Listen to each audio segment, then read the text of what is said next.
Hello, everyone. Welcome, welcome, welcome. Let me know if you can hear me, please. Please let me know if you can hear me. Can you guys see me?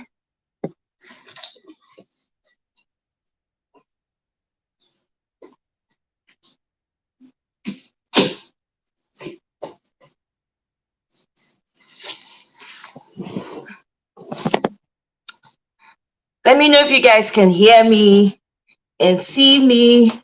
I hope I'm not talking to myself. This is going to be a quick one today. Well, thank you once again for coming to my channel. This is your girl, Omoye's Corner. Please let me know if you can hear me. Please, please, please. I want to make sure I'm not just talking to the screen without you just talking and then you guys are not hearing what I'm saying. Welcome to my channel. This is your girl, Omoye's Corner. Thank you for joining me once again. I hope you're having a wonderful weekend. I am. It's been a very busy one for me, guys. So, oh, yay. Adewale, thank you. You can hear me. Good afternoon. Wow, thank you. How are you doing, Adewale? We haven't seen you in a little while. It's nice to see you here. So, how are you guys doing? How's your weekend going? If you have not yet subscribed, please subscribe. Oh, subscribe. Oh. If you're enjoying the content, and you're enjoying what I'm bringing to you, please subscribe. Support me by subscribing, like, share, Okay, thank you very much, Adunke. 123 Adunke. Thank you. I appreciate that. So, guys, this is going to be, it's not going to be a very long one today. I'm going to try and make it as short as possible, but I'm going to get started, right? So, the first issue I want to address is about our, by the way, welcome to another session of our village meeting. I always forget to say that.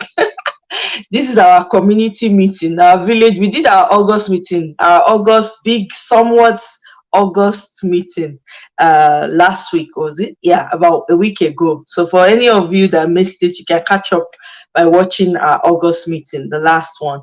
So today I want to address this issue that is concerning our community.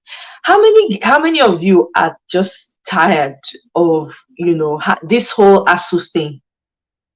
And the question I have is, do we really need to rely on the federal government solely to fund the universities? My question is, where does what's it called, old student associations, alma maters, right? People who have graduated from the school and contribute to the school, what role do they have to play? And is it really up to the federal government to fund the universities? You guys, please share your thoughts with me, because I have my own opinion on the matter, but I also want to hear from you guys. Hey, Neka, welcome. Hey, Mystify. Yes, I am well. Trust you're well also. Trust everyone is well. Thank you guys for coming. Neka, welcome. Oh, my village sister. See, I don't ready. I tie scarf, wear boo boo, rush things. Eh? How na day now? How house, how family, how everybody? So I want you guys to share your thoughts with me. Hey Mecca, welcome. Hi, Atlanta in the house. Yes, yes, yes. So will you guys let me what is your thought? What are your thoughts on it? Do you guys think that the funding of universities should totally depend on the federal government? And what is the role of all student associations, like people who form alumni in colleges? Do you think that they have to play a role? Do you think that universities should be encouraged to, with the fees that they pay, where all those fees that students pay and all those other, I guess, administrative fees that they pay, where does it go to? Like, I just want to know, I kind of want to understand how um maybe we can in our own way think of ways and ideas on how to resolve this whole aspect, because I feel very terrible for the students that are at home and are not going to school, because I went through strike. It's not fun, no, guys. If anybody went through ASUU strike, let me raise my hand. I suffered it 6 months. What am I saying? Almost a year, 2 years we are home. Almost 2 years. So a course that could have taken 4 years, you ended up spending maybe like 6 7 years in the same course, because of all the incessant strikes that were going on. And I know that it kind of messed me up. Even when I was going to school in Nigeria, I was bored. I was bored to tears, right? And thankfully I had family members that told me, oh, why don't you learn how to do this? So I had to learn other skills outside of just college work. So what do you guys think? Because hi Lulu and Mimi, welcome to my channel. Please share the link, share the link, subscribe, like, share, please. Thank you very much. So what do you guys think? What are your thoughts? Hey Mirabelle, good to see you. Welcome. Happy Saturday. I hope you're having a wonderful weekend. So good to see everyone. Oh my God. I feel like I haven't seen everybody in a very long time. Eh? Yeah, so you guys share your thoughts with me. Let me know what you guys think. What do you think? Let me share because I want this to be interactive. Not be only me go put mouth for this matter. I want to hear what you not think. Because me, I feel say relying on federal government, it has devastated a lot of, it has delayed a lot of people, you know. So I don't know. I go through strike. I went through that whole ASU strike thing. People staying at home and not. It's not fun, man. It's not fun. So what do you guys think? Do you think that um, funding of universities in Nigeria, not just universities, secondary schools, primary schools, you think it should solely the government should be responsible? NECA, yay! Make we break this matter like granuts. Eh? You Break get that. your granuts. Me, I get I my get I get my cola nut, I get everything. I don't get okay. pamida. Me, I dey break groundnut and a melon seed on the side. That's it's all good. It's all good. Good to see Yes, you. good to hear you again. Oh, happy Saturday. Trust So the family is good. they are well, no germs today because they always bring something home from school. None today. Oh my God. Yeah. How Knock are on you wood. feeling, by the way? I'm well. Thank God. Oh, Now I got good. my taste back. I'm not fatigued Oh, anymore. So we bless awesome. God. Okay, that's good. Hey, Marriott, welcome. So, what do you think this ASU thing? What you believe? Say, do you think that the federal government should solely be responsible for funding universities, secondary schools, and primary schools in Nigeria? I just want us to like share thoughts on it. What do you think? I didn't go to higher institution in Nigeria. I only did my high school in Nigeria, Good and for you. the strike has always been there. But to Mm-hmm. your question, I think that depending on federal government alone is not going to work. Even here, it doesn't work that way. I Right? think I think the alumni should be there, definitely. All schools here, you everywhere, really. They have Right. those going on for them, and they have they you see them. They sell their T-shirts. They sell Exactly. T-shirts. They sell Mm-hmm. other things. They raise funds. They Mm-hmm. sell to the smallest thing, stickers. Right. To raise money. They Right. have bookstores in school. They Hmm. don't go out there to go buy their books. There's a reason for that. Exactly. Exactly. Yeah, Even now you can. backpack. Yes. Yeah, Go now ahead. you can buy your books online or whatever. But there are Mm-hmm. lots of students that still buy their books in school, and there's a reason for that. It's part of raising money. Mm. So depending on the federal government alone, that means you go by whatever the federal government says. Exactly. But Exactly. here, the Mm-hmm. federal government, yeah, they'll give you money through grants. Mm-hmm. The FAFSA through grants. Mm-hmm. They give money through that. They then the states also. You see, like I don't know, I think it's all states. The property tax you pay, Mm-hmm. part of it goes to Right. schools. Yes. So depending, if you look at it that way, you will see that depending on federal government, if federal government says they're not giving schools money now, they're not going to break down That's true. because they have money. So they should Mm-hmm. find other ways to raise money for themselves in Nigeria rather than waiting on right now they're waiting from the president to say something. They're having all these meetings that's not going anywhere. It doesn't even make any sense to me. Why are you depending on federal government for everything? If they have other ways to make money for the schools, I think the schools they should be able to make money for themselves. Yes, it's been created, the school is there. Right. You should have a way for you have so many things that you can do. You have other people that sponsor your school. You have even people that went to alumnus that went to the school that on the side they even giving individual monies to Mm-hmm. the school. Besides the alumni, they have foundations that's going to say, for this department, this is how much I'm going to be giving. Right. Like the school, there was a time when I was in college, there was a college I went to. I had my first child already, and that time we were still we're still struggling.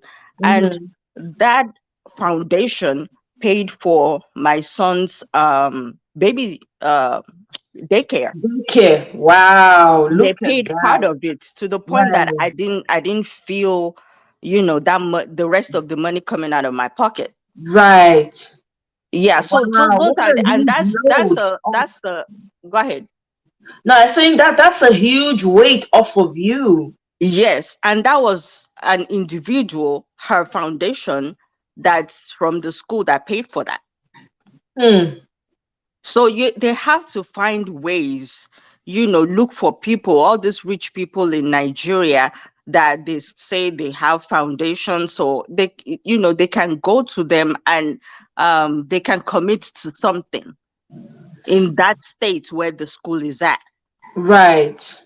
So there are so many ways they can raise money. They don't have to depend on On the on other government schools, on solely. the government rather.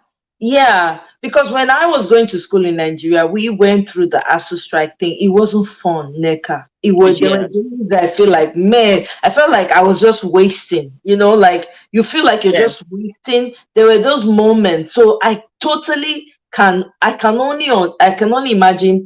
Actually, I can only imagine. I know exactly what those students are going through at home.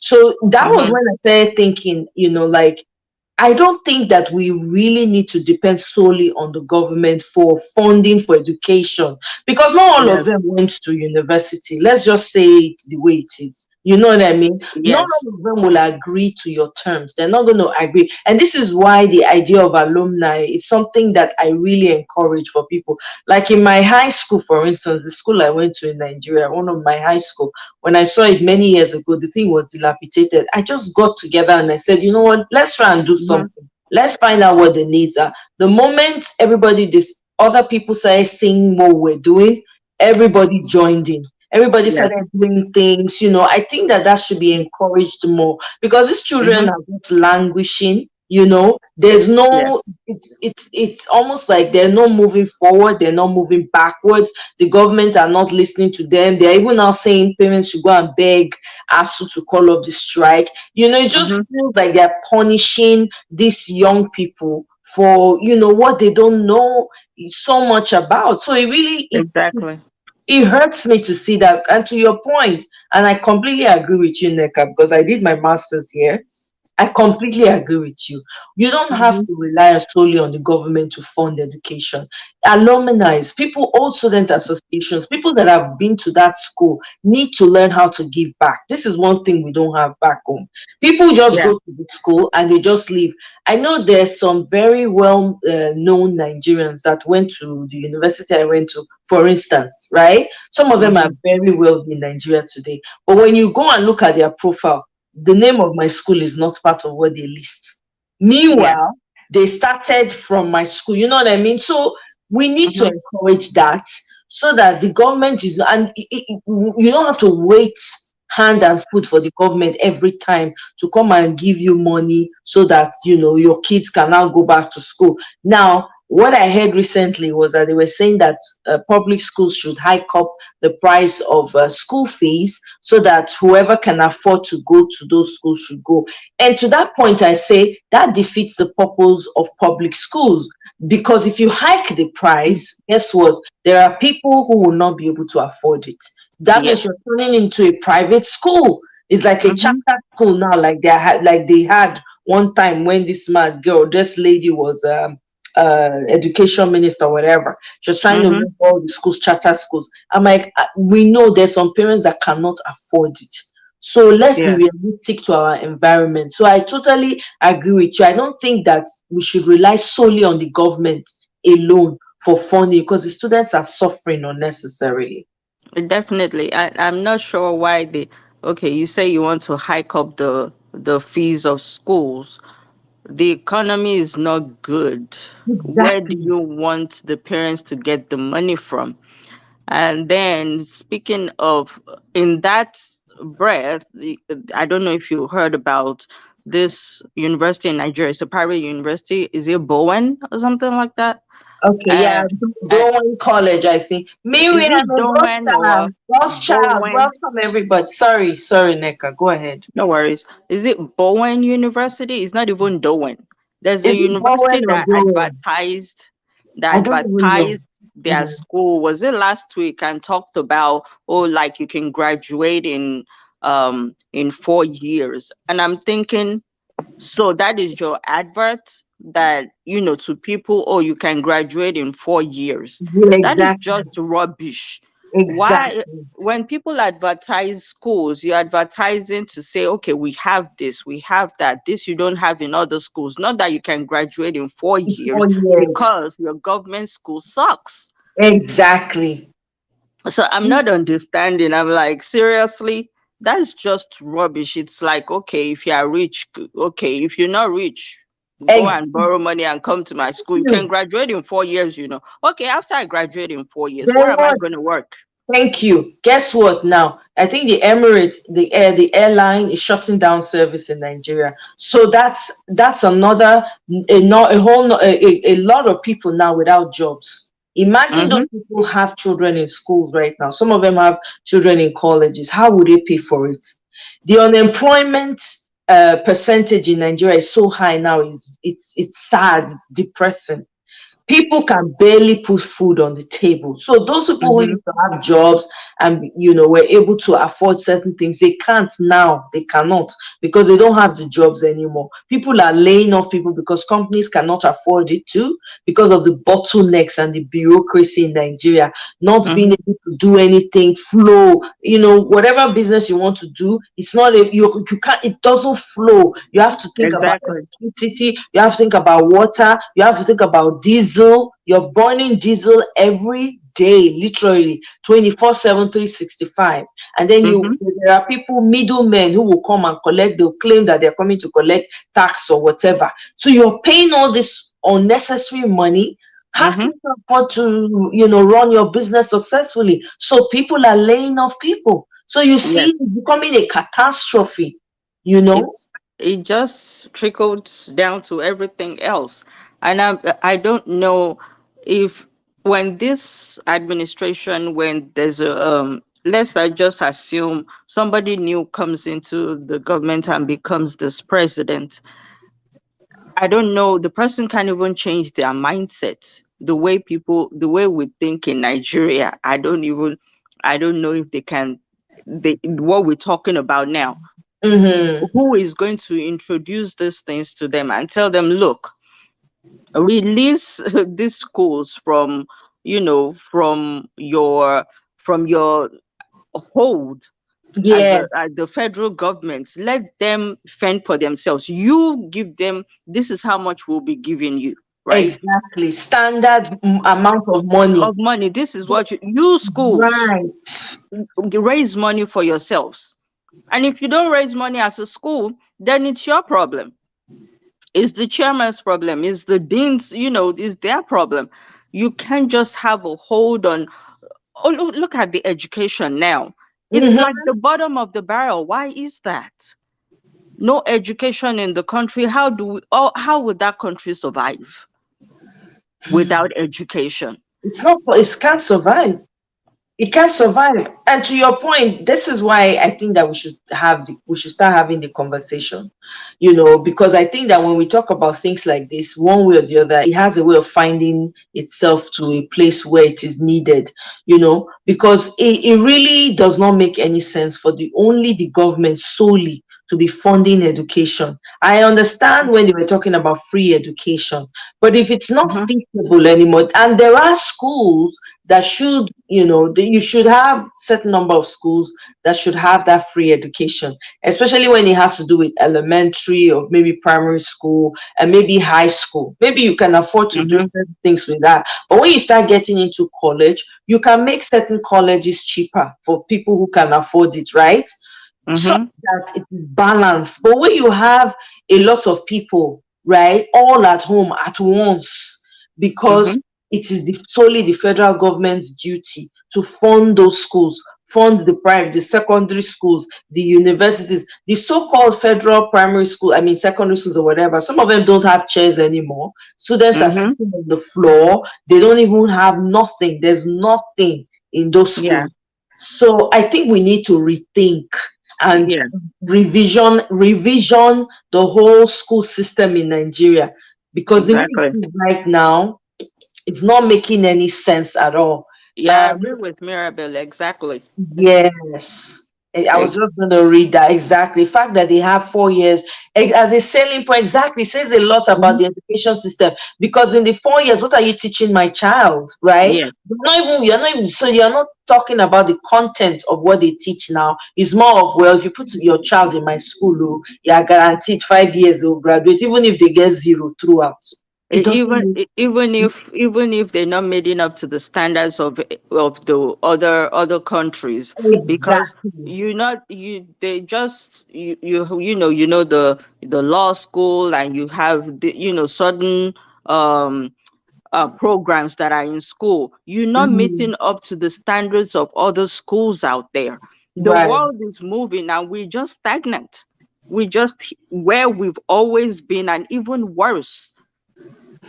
I don't understand why we don't have visionaries. I mean, we have them in Nigeria, but they don't let them, you know, Yes, yes, sprout. yes. And this is why we are fighting. Because see, what I do know and what I've come to understand, leadership plays a very, very huge role. If you have a visionary person as a leader, it has a Hmm. way of affecting people around you and trickle down. So if you Exactly. have a common sense leader, it will trickle down to everyone below. So that way, in a school system, for instance, you have visionaries stepping up and taking the Hmm. reins and running it. Because really, what we have now is almost like, to your point, is stagnant. There's no moving forward, it's not moving Hmm. backwards. The same books that your forefathers read 400 years ago is what they are still Yeah. teaching.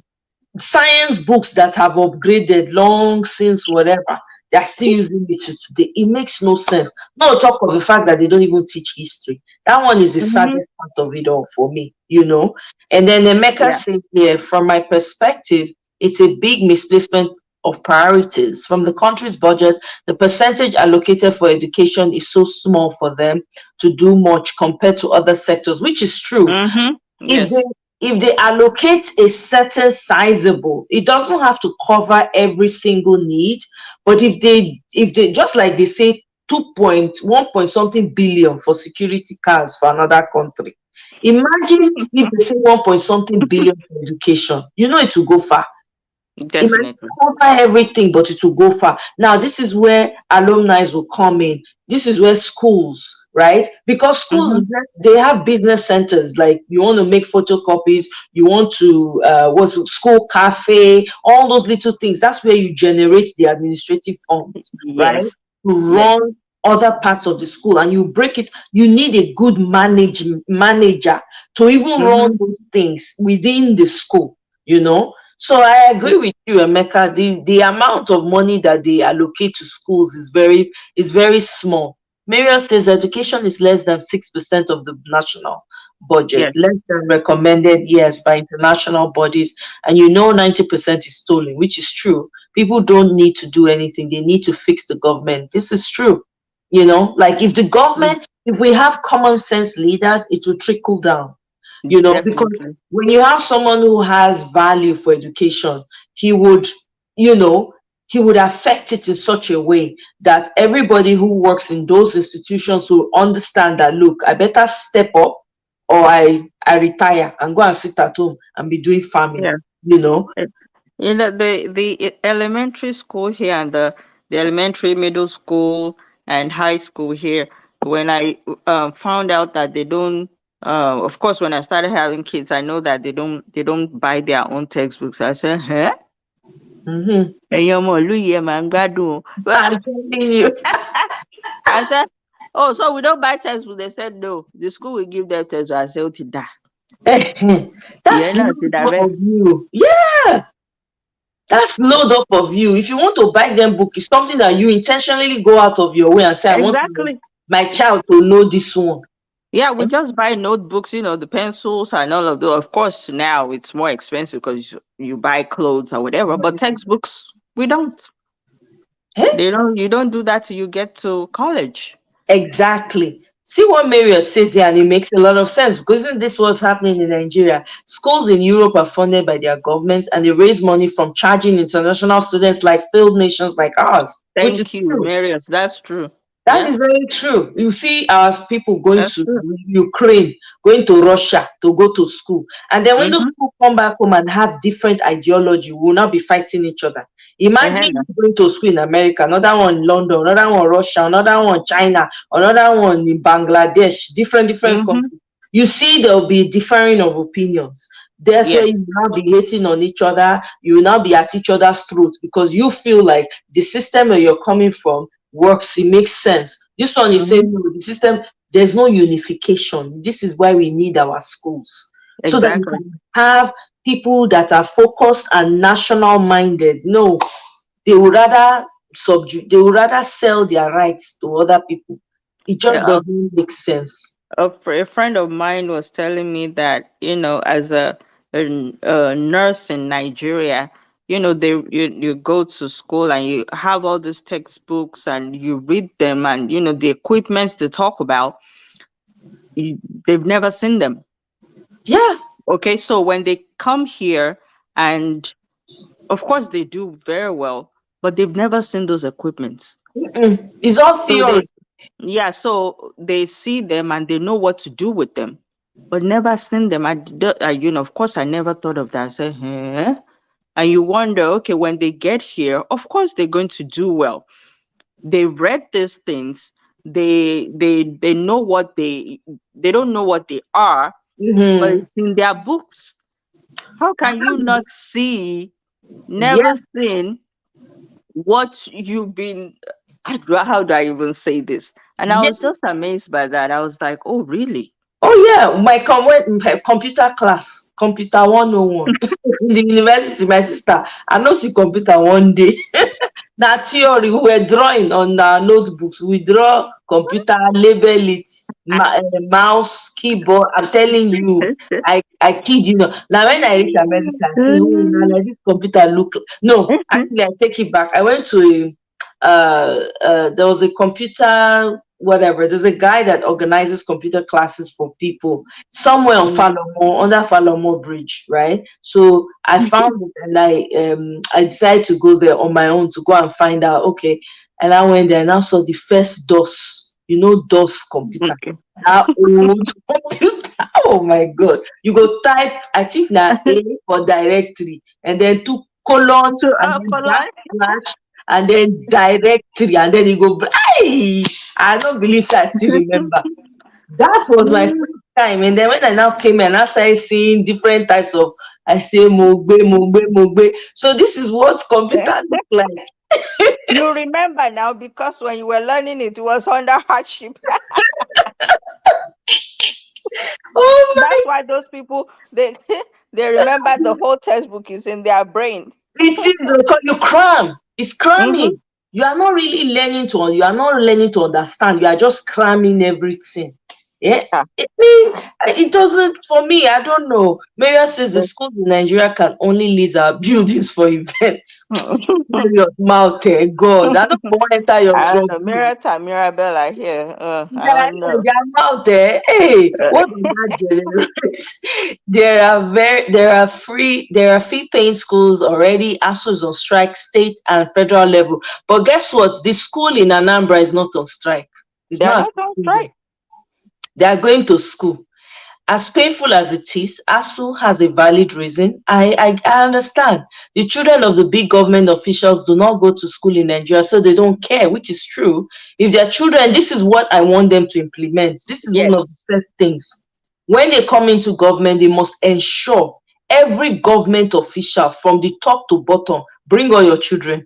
They could come so that when they're on strike, all of them will have their children on their necks at the same time. This And will now cure. everybody's in own house now. Exactly. That's This will true. cure some of the problem. And Mayor say, how do you suggest schools created by federal and state government generate money? Well, I know that back then when I used to go to school, the administrative office, they used to have like copy machines and stuff like that for students. So you don't go out of campus. You want to make your copies, you make them within campus, right? So let's say admission is going on. You're doing your admission, you're walking from campus from one faculty to the other to register, whatever. They will ask you go and do copies. This is just an example. You go make copies, right? And then they make food. They cook for the students, right? Until they started contracting it out to people to come and cook and then they pay them, right? That's another way to generate money. Now, there are more ways of generating money now. We only need people that are visionaries Mm-hmm. because a visionary person can look inwards and find ways to create solutions to the problems that they have, like money and all of that, right? There's so many things that we can do within the school system that can generate money. This is where the Mm-hmm. alumni also comes in. I can't say Yes. this without saying the alumni. This is where it also comes in because alumni will have occasions where they sit down and talk about the needs of the different faculties. Let's say you graduated from the faculty of medicine, for instance, right? You can now get together with your other classmates and say, okay, what does this school need, what can we help them with? And then people donate. Some people will have Mm-hmm. foundations like the one NECA is talking about. There are ways that they can. And in Africa, come on, the resources are limitless. We just need the right people to be in the right positions so that these things will thrive, I think. Yes. Yes, they can. They can also, yes, something like that, and they can also have like an organization where, okay, after you graduate, Mm-hmm. you can um be donating to, like, there's this one that I got from that my husband got from school. Oh, Mm-hmm. it was from for students that had like 4.0 and above. Okay. They'll tell them, or if you still, they have things like, okay, if you need help looking for a job, and Mhm. things like that. If you looking for certain resources, all Right. you have to do is to pay a certain amount of money, $70, and that goes to the school. $70, and we Exactly. can give you some resources, or we can show you where to Yeah. go. Yeah. And So even it's during registration, people make money through registration too. that as well. Yeah, I That as remember well. we used to have exchange students. There was a time in Nigeria we used to have exchange students from all over the world in UI, in Unilag. They used to come Mm-hmm. Unibel. They used to have, and what's it called? This school in Amadu Bello University in Zaria. They used to have exchange students. That was another way of making money because when those Yes. people come, although some of them they will pair them with families, right? Because I Mm-hmm. know I had an uncle then who used to he used to be on the rotation for taking in exchange students, right? Mm-hmm. Had those things. And even now we still okay, for instance, a good example that I can use is during this Oshun festival in Oshun State, I think. There are a lot of people, foreigners, who worship the Oshun River, who they read about it. It's something that their ancestors taught them. They came to Yes. Nigeria to come and find the source of it, right? So you see a lot of tourism going on around there. But guess what? No vision. That Mm-hmm. particular thing that's going on, they can even use it as tourist attraction. That's a multi-billion-dollar tourist thing going on right there that they are not even utilizing well enough. Because Yes. I see sometimes when they display it on, I've seen a clips here and there on YouTube channel. Look at the crowd of people. They are not Nigerians though, that come to Mm-hmm. that river. Now we talk of the other things that they celebrate, like Olumo Rock, right? In Abeokuta. Yes. There are people who visit there. Okay. So Yes. I'm using that as an example, but within the Mm-hmm. school system, there are other ways too that people can create money. All Yes. this by having this same, exchange student or having students come to Nigeria to learn the language, for instance, Yoruba. Mm-hmm. A lot of foreigners learn Yoruba. I know a few Americans who know how to speak Yoruba very fluently. And Hausa. Mm-hmm. Matter of fact, I met a guy, a white guy. He grew up in Jos. He speaks Hausa fluently. He speaks Mm-hmm. Pidgin. He speaks the Hausa Pidgin and the Wari Pidgin. He's even Mm-hmm. more Nigerian than a lot of us are. you Yeah. know there's so many things that we can use to generate money. This They, school matter just heavy for my heart because I went through it. It was not fun. I can imagine. And they can also make money through adult education as well, Thank because you. Go those, ahead. older people come in and they'll pay, you know, Bonjour, Nella too. Bonjour, good to see you. Comment ça va? That's about the only French I know. I remember. you Oh my don't try. God, that's my sister right there. My sister from another mother. That's Go cool. ahead. Yeah. Yeah, they can raise money through adult education as well. They're not gonna Yeah. charge like they're gonna charge the students. That's, also a way of raising money.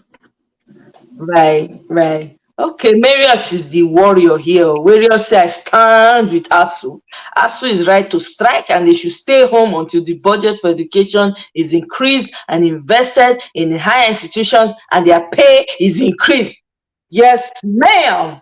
Up Marriott. Up Marriott, we don't hear you. We don't hear you. Mm, Marriott, Augusta says taxation, taxing the private sector to part fund. Absolutely. And homes too. Homes to be paying taxes. So depending on where you live, just like they do here, we can borrow some of the things that are working here and use it for good for our own people yes, too. Tax yes. some of the tax the properties around that area and use it to Hmm. fund the education too. Do You you want know the that education? from Go ahead, sorry. Mm. do you know that people, these lotteries, lotteries that we play get from the store, those tickets. Do Yes. you know part of that money goes to the school system? Uh-huh. It goes to the school system. And It's part of, they have lottery thing in Nigeria too. People do lotto in Nigeria. All those yeah. their lotto, this thing. What do they do with it? This is the thing. So someone with a vision that understands how this whole thing works will be Mm-hmm. able to tie it all in so that people can be, be able to excuse me. Well, let's drink some water. I beg, let me go and get water. My You throat. go and get water.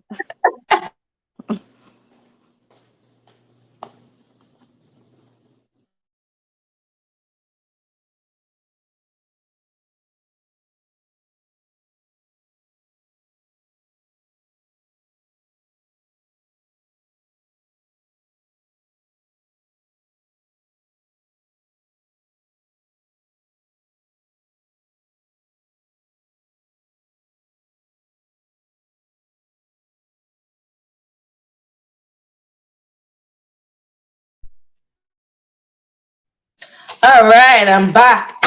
Sorry. So I've seen where alumni have renovated whole buildings. Absolutely. Yeah, Absolutely. my school did that. The alumni, they, I mean, they got computers, they renovated the buildings, they did all sorts of stuff. So it's Yeah, almost as if it's they left the whole thing for the alumni.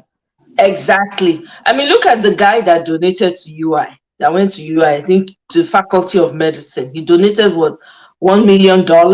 Yes, $1 million. You don't have to donate $1 million, right? Depending on the Hmm. faculty you're in, you can make your own contribution. This is part of what I'm talking about. Now, I'm not disagreeing that the government should not do their part. I fully Hmm. agree. The government has to do their part, and I'm especially angry at the Nigerian government. And the thing is, and I kind of agree with what Miriam says here. Miriam says the leaders have no interest in education because they already have plans to send their children overseas, which is true. So they Yeah. don't care. Most of them send their children overseas, so they don't care. So this needs to Hmm. change. It needs to change. They need, if you are in public office in Nigeria, you have no business sending your children overseas to go to school. They will go to school Exactly. where everybody else is going to. And that will change if we have the right common sense person in office, you know. And Not then not a minister of education that walked out of the I meeting because know, he didn't like what they were saying. I'm telling you that I found that appalling. Honestly, let me pass through television, they rush the man. I'm like, what the heck? He What? said, I mean, the guy was saying the truth. You went abroad to celebrate your child that just graduated. There Eh? was the picture was on there online, and you expect me that I've been home for God knows how long to be happy. I'm happy for you, but we here at home we need to be educated. Exactly. So I'm not exactly sure why he walked out. You're supposed to sit there and hear the truth, listen to it. As hard as it might be, you need to sit there and listen. He wasn't insulting you. He was telling you this is where our anger is. We're not even telling you not to send your child. Provide what you need to provide here. Do your job here. That's And he true. walked out.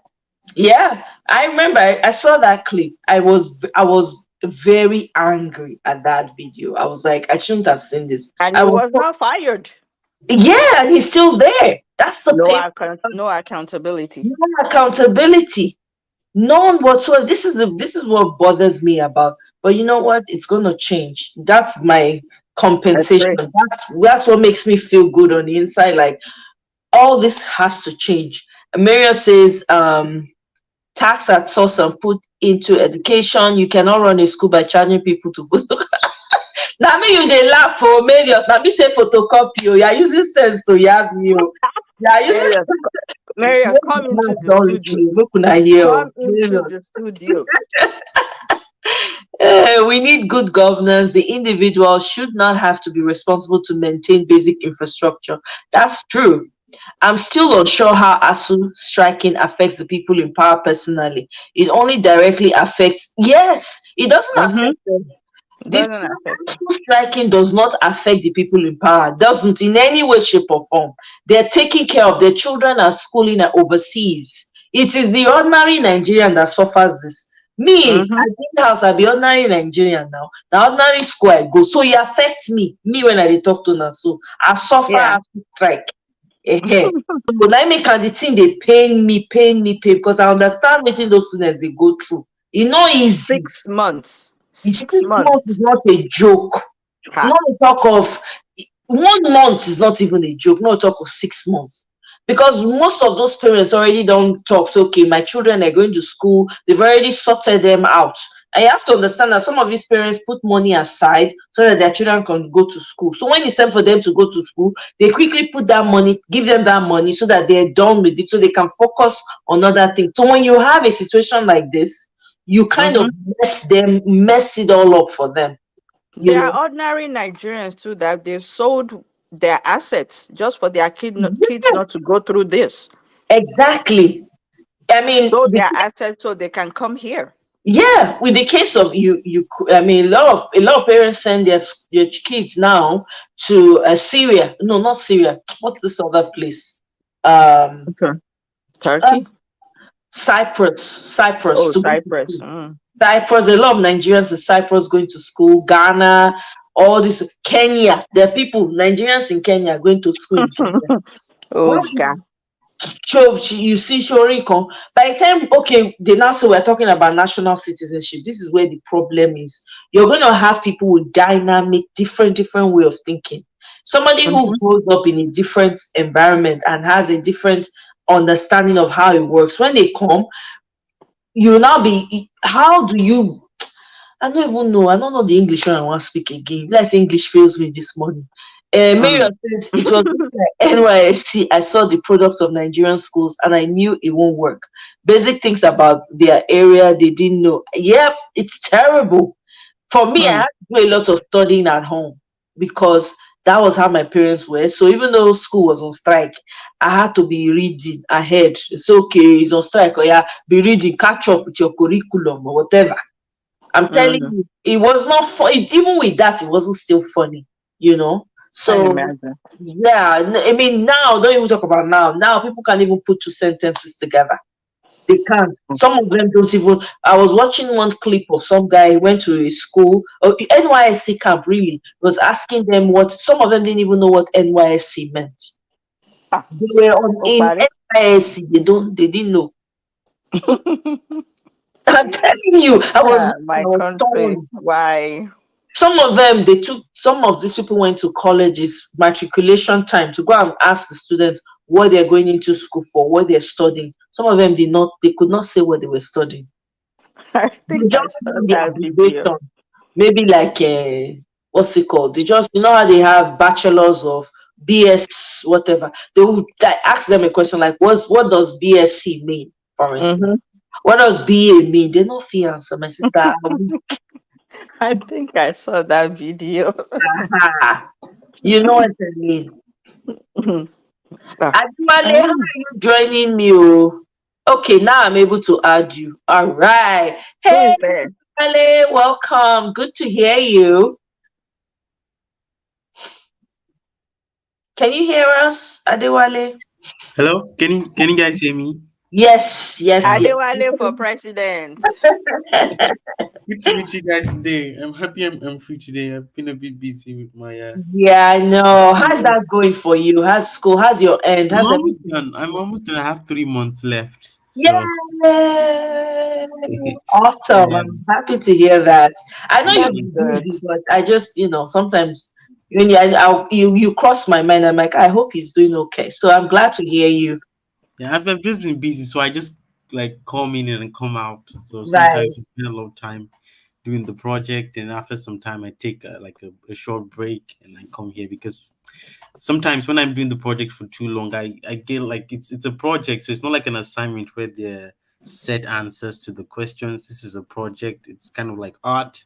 You have to Hmm. design the way you want it to be. So sometimes I run out of ideas, and if I keep staying on the same topic, I wouldn't go anywhere. So I have to take a break. So this Right. is one of the breaks Oh, I It's decided good to to take a hear break. from you. I Yeah, know. thank you. I'm also passionate about the discussion today because this really hits home for me. Yeah. My younger sister, she's graduated for like a year now, and she hasn't Mm. gotten her. She finished from OAU, Obafemi Awolowo University, and she Mm. hasn't gotten her diploma. She's not even. She doesn't. She's finished. Like she's done with the project, the final year, everything, but she can't even get her diploma because ASUU is on strike. She can't get a transcript. She can't get a diploma. She can't get a degree because the Senate, the school Senate, needs to sign off on her, her Yeah. everything before the On the degree. diploma itself, right? Exactly. And Are you sure, Adewale, they don't need to go bribe somebody to get that diploma? Because she said everything is bribeable. she's actually very close. Like she has a very good relationship with her HOD, but the HOD says that there's nothing he can do because he doesn't have the authority to get that thing done because that thing is done by the Senate and he's not part of the school Senate, so he has to wait. Wow. If Hmm. if it was Can the you case of a imagine that? transcript, you can get that, but the diploma is something that the Senate has to approve, the school Hmm. Senate. So she's been at home for like more than 6 months now, 6 months to a year, Chat. waiting to get her Wow. diploma.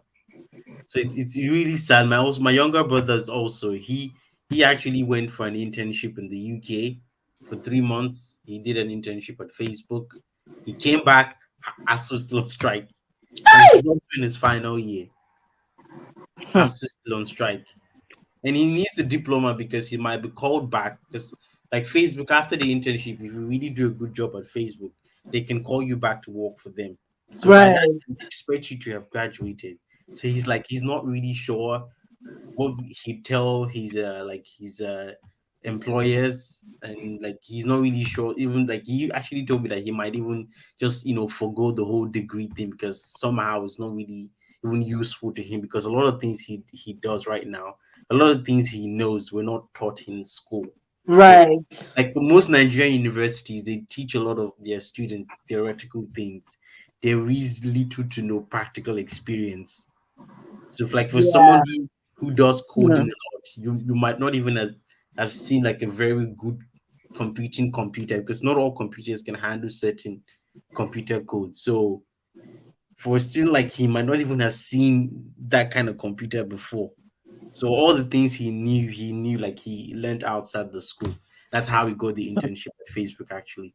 So now it's Hmm. like Now, wow. the degree is not even important, but he still needs it and he can't get it. So it's really really sad. So like when people's like I actually thought okay maybe the private like citizens can fund the schools, but then I'm like I thought to myself that option actually exists in Nigeria. There are a lot of private schools in Nigeria. Mm-hmm. They're very expensive. The Yeah. average Nigerian family cannot afford to send their kids to those Mm-mm. kind of schools. It's not possible. So even if we say let's privatize the public university, the government still needs to be there to make sure that the tuition fees don't go above and beyond. They don't become too Right. expensive. They have to cap the Exactly. They have to yeah. regulate it. So a country that spends less than 10% of its budget on education, how do you trust to expect that kind of government to regulate the public universities when they are privatized? So it's like a double-edged sword for me because I'm like, oh, okay, let's privatize it. But then, once you privatize something, private individuals they always like to maximize profit. Profit, That's yeah. what's happening in the private universities. So the government still needs to be there in some capacity to regulate the schools. So would they be able to do that? That's one question.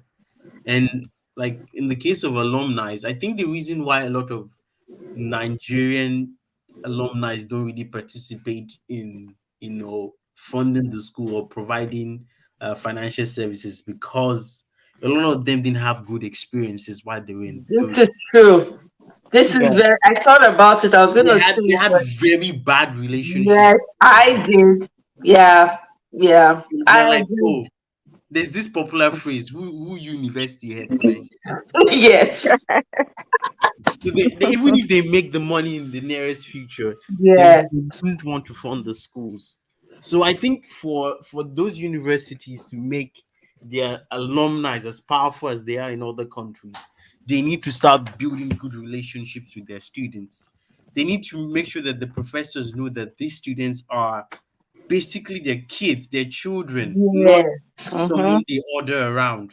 Mm-hmm. Like Yeah. even like I mean I didn't do my bachelor's education in Nigeria, but I did like a 1 year degree program in OAU because Mm-hmm. I thought I was going to go to OAU, but I eventually left after the degree program. And I remember there were a lot of like professors that would come to our campus and they'd say, "Oh, none of you is going to get above a C in this course. It's not even possible. There's nothing you can do." And I'm like, how would you I've say heard those stories. how would you say that it should be your dream that one at least a lot of your students get good grades because it shows that you actually Exactly. got the knowledge? Like, what's that? What kind of backward thinking is that?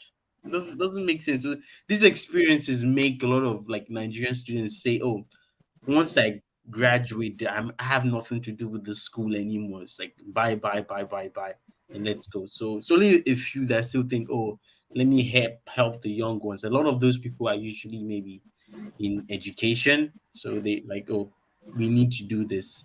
So I think the first thing the government needs to do is they can't be spending less than 6% on Nigeria's education. Like a Right. country that does not spend money on its education is bound to fail. Like there's no two ways about it. Mm. It's bound to fail. Like a very good example is South Korea. When they had their civil war in the 60s, those countries, South Korea was poorer than Nigeria. This is true. There's this very popular history professor, Professor Akintola. I think the man is about 80 years old now. Back then, he used to be a senator. See, he was in the educational committee then. He said he remembered in the 60s that the South Korean government invited Nigerian professors to come over to Korea to set up the educational, like the education sectors, their public universities. Mm-hmm. Admired the one we had in Nigeria back in the 60s. And Wow.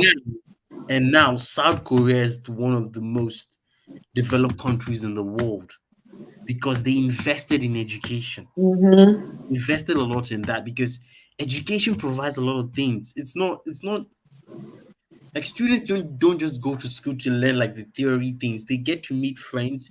They get to Yeah. build communities, start companies. Mm-hmm. Lot of companies in Yes. America were started by college students, although some of them dropped out. But they were started by college students. That's how it is in most developed countries. It's just going to be a bunch of geeky guys in a room, and then they just say, "Oh, I have this idea. Who do you want?" Mm-hmm. They just set up something. They start a startup company. Within the next 20 to 30 years, that company becomes really big, and that company employs thousands and millions of people in the country, and that comes from education. No, so I don't just like I don't really get why the Nigerian government is really really doing this because it's gonna come back and bite them in the ass. Yeah, that's what that's what Peter Obi said. Like the children you don't train, you don't educate tomorrow. I mean, Mm-hmm. yes, the children you don't educate today will become your problem tomorrow, and No, that's what we're seeing. And unfortunately, the government that we currently have, half of them are not educated. I'm sorry to say, they as don't believe in school. Even your boo boo, which university you go? You don't go school, and I'm military man. No mhm. understand. When they dey look for a primary school certificate that time, maybe they find am up and down the place. E be like Why say the were they thing looking for it? Did I it know my exist? sister, I know Italia. Oh. Maybe that they keep that waiting we hear. I say, so most of we are dealing with people who, number one, their kids are not in the country. Their kids are schooling abroad, so it don't concern them, it doesn't affect them. It is the people that are common, the ones that cannot afford to put their children, send their children abroad. Those are the ones it affects. It doesn't affect them directly. And that's the horrible habit about these people in leadership. If it does not affect them, they don't bother. And I think it's a Nigerian trait, to be honest, Yes, because it I is. think some Nigerians, if it does not affect them, they will not bother. And that thing is so annoying. So You don't annoying. have to Yes. wait for it to affect you before for you to be worried about it, for crying out loud. This is something that people need to unlearn in Nigeria. That whole mentality of not be my brother, doesn't concern me, it's not It close to doesn't. It's not my business. it's That not my thing is a business. big problem in Nigeria. It's a It's not big my problem. business. It's a big problem. Look at now. Remember, I digress a little bit. Even when this whole fight they happen for North, everybody kept saying it's the North. It's only the North. I said this cannot. How can we just close our eye because we see it is in the North? Then I was on Facebook. I created a Facebook page. I called it. I think it had to do this Sambisa forest thing. I Yeah. now Mm-hmm. created a Facebook page to create awareness and started saying, let's talk about this thing. This does not make sense. How can, because the person is at our back, hey, he's at our backyard.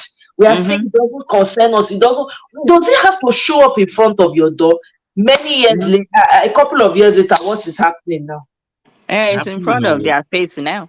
It's very close now. It's not even the north anymore. It's It's like in the south it's Mm. now. all over now. It's all It's over now. all over now. It's not really It, just in the north. it's Because right. of that same attitude that Nigerians have, concern me, no be my brother, no be my sister, affect me. But the day when you go come knock for your door, you don't know. This is why you fight it when you see it, you know. Mm-hmm. So that's part of what is trickling down. This is why you see that your officials in the government in positions of authority, they don't care. It's the same Mm-hmm. mentality. Not be my picking, not my picking kukuma dey better school. Concern me now. My children are taken care of, so it doesn't matter. That's why somebody you see a mansion standing right next to a tattered house. The person Yeah. that's staying in a mansion is not even bothered, does not budge that somebody's house is rain entering. Every rainy season, rain go enter, go wash the house away. You no care. If na And person wey care, you go and the, go the ahead. reason Sorry, why the Rebecca. reason why that you just painted the scenario. The reason why that house is there is because that land was cheap and it needed to oppress people. So what's his business with somebody with a tattered house or a road that leads to his house that has a big old ditch? He doesn't care. He needs to oppress those neighbors. They need to address him as Baboni Lion. They But need to arrest. They need to. They don't have to know his name. Baboni Lion. Baba tó ní mọ́tò Mercedes yẹn. But she need. That's how they need to describe him. They don't need to know. He needs to oppress his fellow citizens. That's This why that house is there. this That's is all. our problem. This is the And major Nigerians, we problem. love our oppressors. We are in yeah, love with our oppressors. We love it. It's Baba true. ẹtẹ̀mímọ́lẹ̀ kẹkọjá, Exactly. ẹtẹ̀mímọ́lẹ̀ Do kẹkọjá. one like this. Uh-huh. Go throw because 5,000 from window. we hope and wish to be them one day. That's the thing. Like, and the thing Yeah. is, like, I think as Nigerians as well, when we think about the future, we have a very uh Sight. short sight, because all Mm-hmm. these things are going to affect us eventually. Even if it doesn't affect us, it's going to affect our kids and grandkids, Yeah. because Yep. these kids that are on the street that are at home that the federal government is not sending to school are going to come back in the future and start attacking their kids who they're already training to be future leaders. Exactly. They're not Mm-hmm. training the child of a common man to be future leaders. It's their kids. It's Mm-hmm. like what do you call it? This royal line thing. That's what they do in Nigeria, basically. Yeah. So Mm-hmm. they don't have a Yes. choice but to care about it. I mean, in the past, like 20 years ago, a lot of them could go to their villages and drive around with their cars and spend Mhm. money and do that. Now they can't even do that anymore because they're not safe in their villages. So they're all hiding in Abuja. And Abuja is Ah, not even safe. To be It's honest. not safe for them anymore. There's no way safe for them anymore. Marriott says, but Nigerians only give to their churches and their imams, which is true. That requires a cultural shift. True. Maybe That's they should add a tax break. If you give to your school, but most Nigerians don't pay formal tax. Marriott came with violence today. Marriott is vexed. there's It's no very there's no slow. system in Nigeria. Like even the IRS, I don't even know where the office is. I don't even think they exist. My excitement. Lala too, now my sister from another mother. She lives in Paris. Eh? I be now the small French when I know. I don't take brag. Now just small when I remember from secondary school days. Now I take greet am, you know. I dey hug you from here now. Me, you know they feed the hug. Oh my God. Oh, you're doing good, sis. Oh, thank you so much, Lala. Too. So good to have you on my live. Thank you. I appreciate it.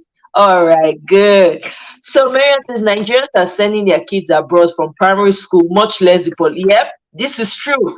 And Yes. it's very sad that that's happening because those children, you don't know what they're being exposed to. Those children are being exposed to things that you don't even know anything about. When your child finally comes back home to you, you cannot recognize your child anymore because Ah, you send a child out of your home when they're still young. They go outside and get influenced. You don't know what type of influence they're getting.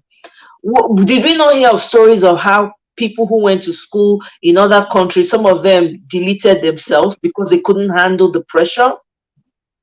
This is damaging to the yeah. children themselves.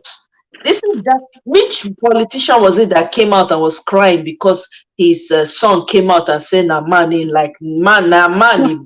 He said, "Na man in like." The politician came out and was crying, and people were dragging him on social media like, "Toyin, this is what you get." When they say fix the schools at home, you won't. You say you prefer it outside. These are some of the problems, and to Adewale's point, it's true because No, those children, you're creating problems for them.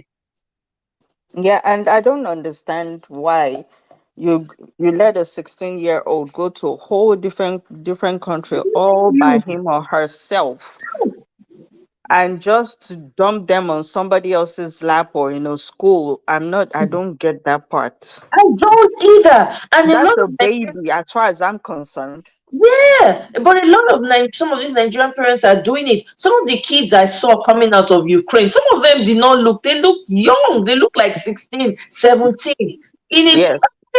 this is crazy. You Miles away from you, Yeah. thousands of miles away from you. And exactly. I think I know what encourages that culture because in Nigeria, um, young kids, graduating as early as possible is seen as some kind of success.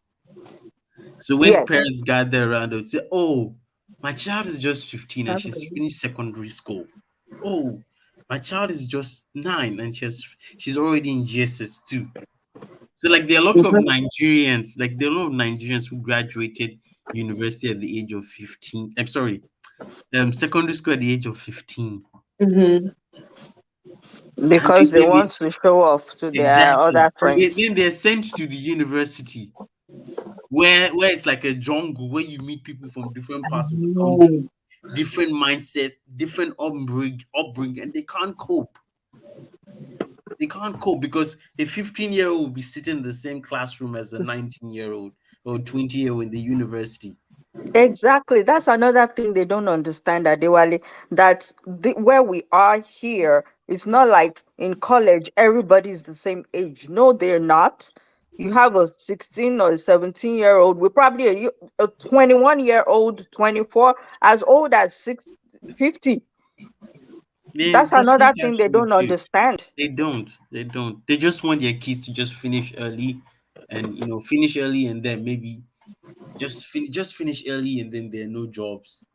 Finish early and then what? This is because you're trying to rush the child into something that they're not yet prepared for. They're not This is prepared why for it. this is why children enter all kinds of trouble. You go rush the child, you go born and you go rush and come up for inside house with Mhm. no tools for life. no social skills, nothing. Then when they go Nothing. outside, they'll go and learn the worst skills and come home, and you'll be crying. Not even just that, or get frustrated if they don't have families around. Yeah. True. Why do we do that? I don't know why we don't like our own. I don't know what's wrong with us dark skinned people, why we do not like our own. It's frustrating to me. Anything that has to do with what we know, our culture is inferior to you. You are in Nigeria, you speak British English. You are in Nigeria, you speak in American English. What's your Mm. business I with those know. accents? I don't even call them accents. I call them accents because it's not yours. It sounds horrible. Why don't we like our own? It's frustrating. It's the colonialist mentality that has been drummed into people's brains. This is the problem. And you know where that is coming from? You have families in Nigeria, because at least I have experienced it too, where some family Mhm. members, because they had the opportunity to go to London to go to school, they will come back and be speaking through their nose. And then you that are speaking normal English, eh? With Mhm. your own accent. They will be laughing at you and say, that's not how you say the They word. You only say it went like for this. summer break, oh, and they come back with You understand? Even me, when I went back home, when I moved back home temporarily to live, people do not, when they will hear me, they talk, they will say, you wait, oh. I didn't say people just know Nigeria, they're very nosy. They say, you come from Yankee, they talk. One person come, a few people come, they say, they talk like Yankee person, they form, that's what they form for. I know where they come from, head by me. Not just now the opportunity where I find myself. That one not make I can't turn to another human being. But no, Nigeria now because of that mentality. Oh, it's people. I remember I used to go to an uncle's house when they go sit down, they say they want eat. Me, I go eat with spoon. And all this fork and knife, whatever, go buy me. They pass the food well. So I go use spoon, they chop. Used to laugh at me, they'll say, you don't know how they can't they teach me. They say, I say, I beg. It was too cumbersome. I stuck with my, in fact, when the company I want to they pressure me too much, I just had to dey use my hand. I went back to the ancient way. Well, oh my, yeah, I can't speak straight Nigeria, like speak the way we speak in Nigeria anymore. Sorry, I Now can't. because you don't say when you I come came out. as a Yeah. teenager. Yeah, you don't say when you come out, that's understandable. But someone like me that came in my early 20s, right? I still get calm. I know there's no I can't I can't wish it away. It's not I can't force it away. And I'm very it's part of who I am, right? So Yeah. when I went back home, I saw the way when maybe when maybe my friends from here call me, right, when I did Nigeria and we did talk, and so when you find yourself in the midst of your people from here, your tongue go just, it's not as if you're planning it, you go just flow according to how now they talk. But when you're in the Mhm. midst of your Nigerian people, you flow the same. But no, they'll be like, hey, I want to be, it's all crap. I That I colonial wanna Ghana gonna. mentality. Yeah, Yeah. there's actually a joke on social media that if you go to Lekki, you think that you're Sorry, Adewale, what did you say? hello, can you hear me? Hello? Hello?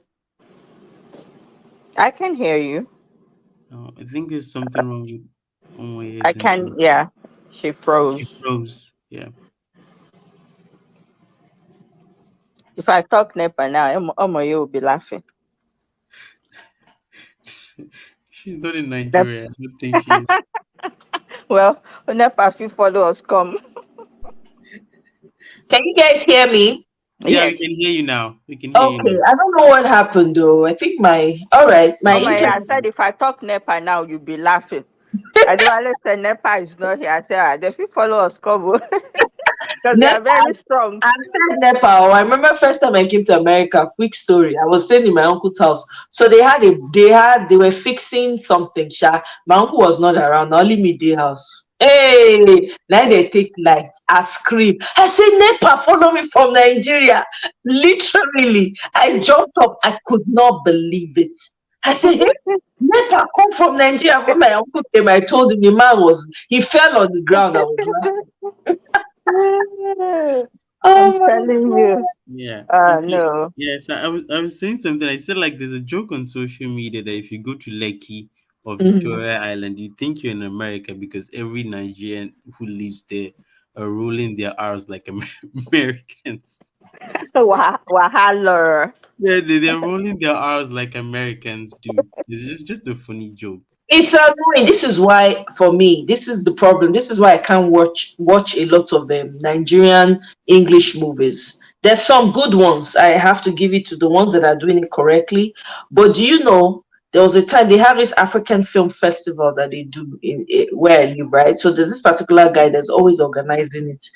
He takes movies from all parts of Africa and they showcase it, right? So this particular occasion, the Nigerian movies are always part of it. So this particular Nigerian movie they choose, my people.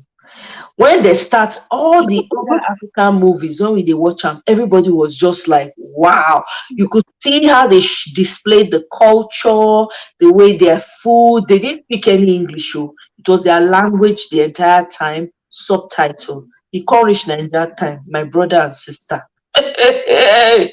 Come and see English. Me when I get America, I know they speak English like that. I couldn't feel headache. I say mogbe mogbe. I can't dey shame. I can't dey slide down my chair. Make they not see me. Say make they not know to say I be Nigerian. Now like this, I take come off for inside hall that day. Half of the hall was empty. I'm telling you, it was difficult to watch. The Mm. thickness, the hair, all the weaving when they put The makeup, makeup, all everything. the Mm-hmm. when they wear, nothing cultural about it. The same story. I was like, what in? I had to go and meet the organizer. I said, I called him. I said, please excuse me. Oh. I said, you are the one. He said, yes. I said, why did you choose this Nigerian movie? Movie. This is the worst. I say you could have contacted us. Let us select an indigenous movie. Yoruba movie is there. Igbo movie is there. Exactly. Each and self they make movie. Eh? Ijaw people they do their movie. Urobo people get movie. Come meet us. We choose select for you. Ah. Nollywood is like I Nollywood is couldn't. I different. left the hall. Oh. I was ashamed. Ashamed. I take come out. If I start talking about Nollywood, I don't think I'm going to finish. I just think right now, Nollywood is just all about expensive production, no culture, no storyline. And thank you. You Their summed it up storylines are not unique or perfectly. genuine. They're always Makes trying no to sense. create some American version of Nigeria. And that's Mm-hmm. not Nigeria. We have our own stories. I'm We have the telling way we you. tell our own stories. You know, Yep. I prefer they even shoot their movies maybe in pidgin English or the Thank indigenous language, like you. because the emotions the actors are portraying seems real, like it feels It's authentic. unreal. It's When fake. you do it in English, it's like there's certain expressions we make in our own language that you can't replicate that in English. No. Thank Not you. possible. Exactly. You just keep doing it. Nowadays, it's just like they just do expensive. They go to fancy places that are not even in Nigeria. Thank They drive you. these cars. Take Sales and the rest of them and do movie and claim that. It's so Exactly. And then at annoying. the end of the day, it's like, oh, what's the storyline again? I don't understand. Like, what was the storyline? Like, how do we go from here to here? Thank We you. don't know There what was, it's about anymore.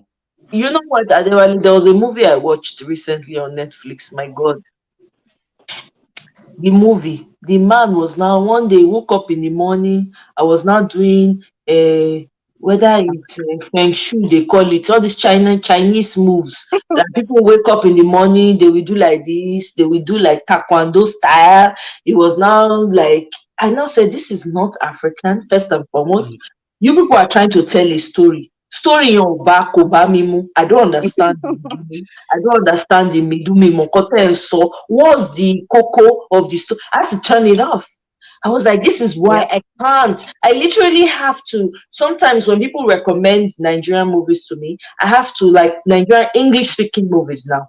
I have to force myself. Do you know I'm more comfortable watching? I prefer indigenous I movies. did I too. prefer to watch an Mhm. Igbo movie. I would choose it over Over any English one. Yoruba Yes. movies. Apart from even with the shekere, with the babalawo things, I want to see it because guess what? Though there are some Mm-hmm. some of the things that they share, because there's a lot of wisdom in these indigenous movies. If you watch an Igbo movie, you hear the storyline, it will make sense to you. The way they will explain it. You watch Yoruba movie, the same thing. Even when you watch Isha movie, Benin movie, there's sense in it. But you not come to Yoruba movie, they want to be speaking with English accent that is not their own. American accent that is not their own. Why don't you just speak like me as I'm speaking right now? Can you not hear my own? As I'm saying it right now, you at least you are hearing me, Abi, and my emotions are natural. I'm not forming it and say, Egba mi o, I'm throwing English on the side, I'm putting pidgin. Why don't we do movies like that? So it's always difficult for me to watch these Nigerian movies. I'm sorry. Most of the English speaking ones, I'm talking about the tradition. I like the traditional ones. That's where we. I even got Yeah. frustrated because I like when I heard that they were going to do like a biopic of Queen of Amina, because I've heard a lot of stories about her in primary school. So I Yeah. was expecting like this was going to be really good. I mean, I would see it in action, and then I watched the trailer, and it was in English. I'm like, what? I saw that. I have not watched that movie, but I saw that. I didn't even watch it. It was in I English. didn't. It was in English. The Queen So now Amina you raised her discouraged sword. me, pata pata. She raised her sword and she was saying some things and it was in English. I was like, this is not real. Why can't you guys do this? Get how Kannywood actors that can speak Fluently. fluent house now, you would enjoy this thing. And I was like, why did you do this? Well, look, we Huh? put Nollywood aside. Mirabel get comment for here. Look, we are addressing comment. I didn't go to college, but I can feel for because her brother apparently is out of school and he's been waiting for. I think she posted it like he finished from Uniport, but it's double bachelors, still waiting for NYC. And I think clearance, because can you imagine? This is frustrating right here. It's so from you guys have no idea, man. Anyone that's been through ASUU strike knows exactly what the pain is like. And that's why for me it's so painful because I can imagine those moments when I didn't go to when we're not in school. Oh my god, it was the most frustrating. You have to learn, you have to now start. Hey, that was I there was nothing I did not learn. I learned how to sew. After learning how to sew, I went to learn how to do computer. After learning how to do computer, I was even thinking of entering Nollywood. One time somebody came to approach me and say, come and act for us. When I got home, I told my people, they say, which Nollywood? You better sit your behind at home and be eating a goosey every day. That's how I did not join because I was discouraged. In fact, I started selling. I couldn't sell markets. I started selling Wow. because I was tired. I was like, you know what? And then I think one time they now said they were looking for contractors to make certain fabrics for people. I signed up. I was like, let me also make fabric.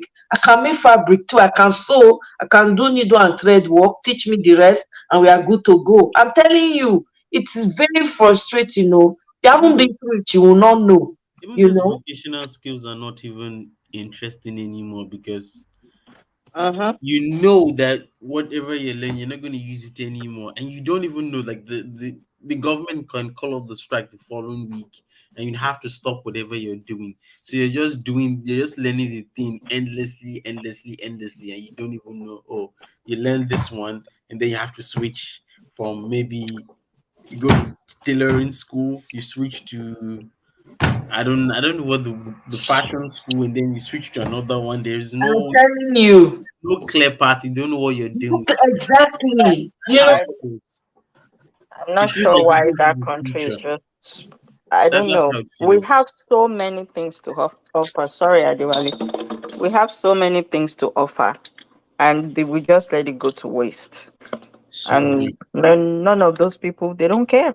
They have money that can take care of the all, from generation to generation. They don't care. If you think about the money they have, it's not actually money. Because I can guarantee that within the next decade, that money would finish. Of course. Because it's not what they're generating is not generational wealth. Mm-mm. It's not Stolen money. generational wealth, but that's what they are thinking. That's what I'm saying. That's what they're thinking. But if they're intelligent people, they would know that that money is not money. At all. You It's That's not not can, real money. money. yeah, sorry. I've said this before. Tell me one Nigerian who has generational wealth. Tell me, show me. Maybe I don't know. Show me. I don't know of any. Why? The source is always wrong.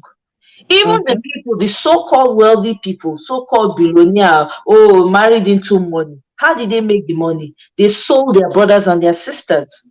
Some of them are sitting on that money till today, and they will come out and they will even be proud to mention the name of the family that they come from, knowing that your ancestor is part of the one that took half of our people over there.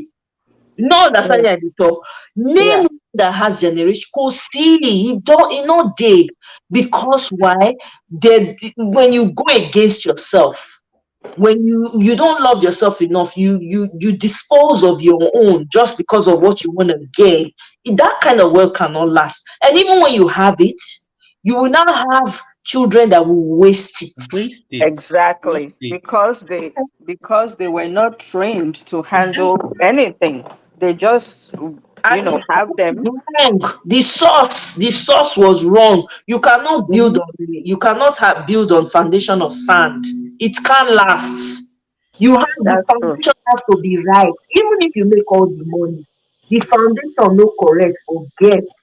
You are just wasting time. Even the so-called billionaires in Nigeria, they send their kids to Sorry, private Paul, I'm sorry, I mistakenly cut you out. So please, if you can come back in, I will add you. I apologize for that. I was trying to add you, and I think I erroneously kicked you out.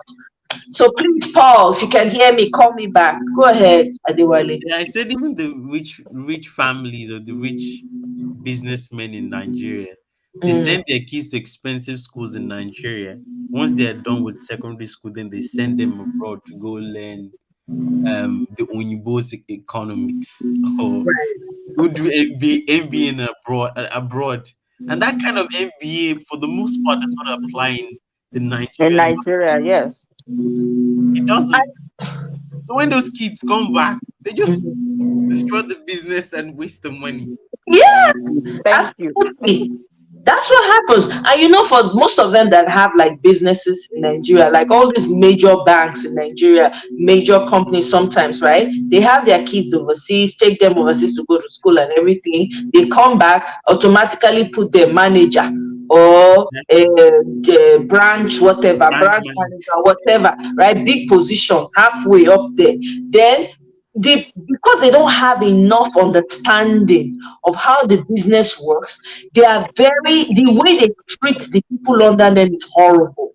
They have no regards for them. They treat them like servants, right? And then before you know it, maybe because their father had more shares in the company or in the bank, the next thing you know, they are becoming the director or the chairman or whatever else the position is. You now find them, see, they'll become like a authoritarian on top of the position with no clue as to how to manage the people that have even brought the business to where it is. That's what happens in Nigeria. A lot of nepotism goes on, and it's never for the person that's qualified to do the job or the visionary. No, it is always for their child, who half the time does not know what's going on, and sometimes use the money they go use and do hard work. They can wreck their lives. Not be today, we hear many stories.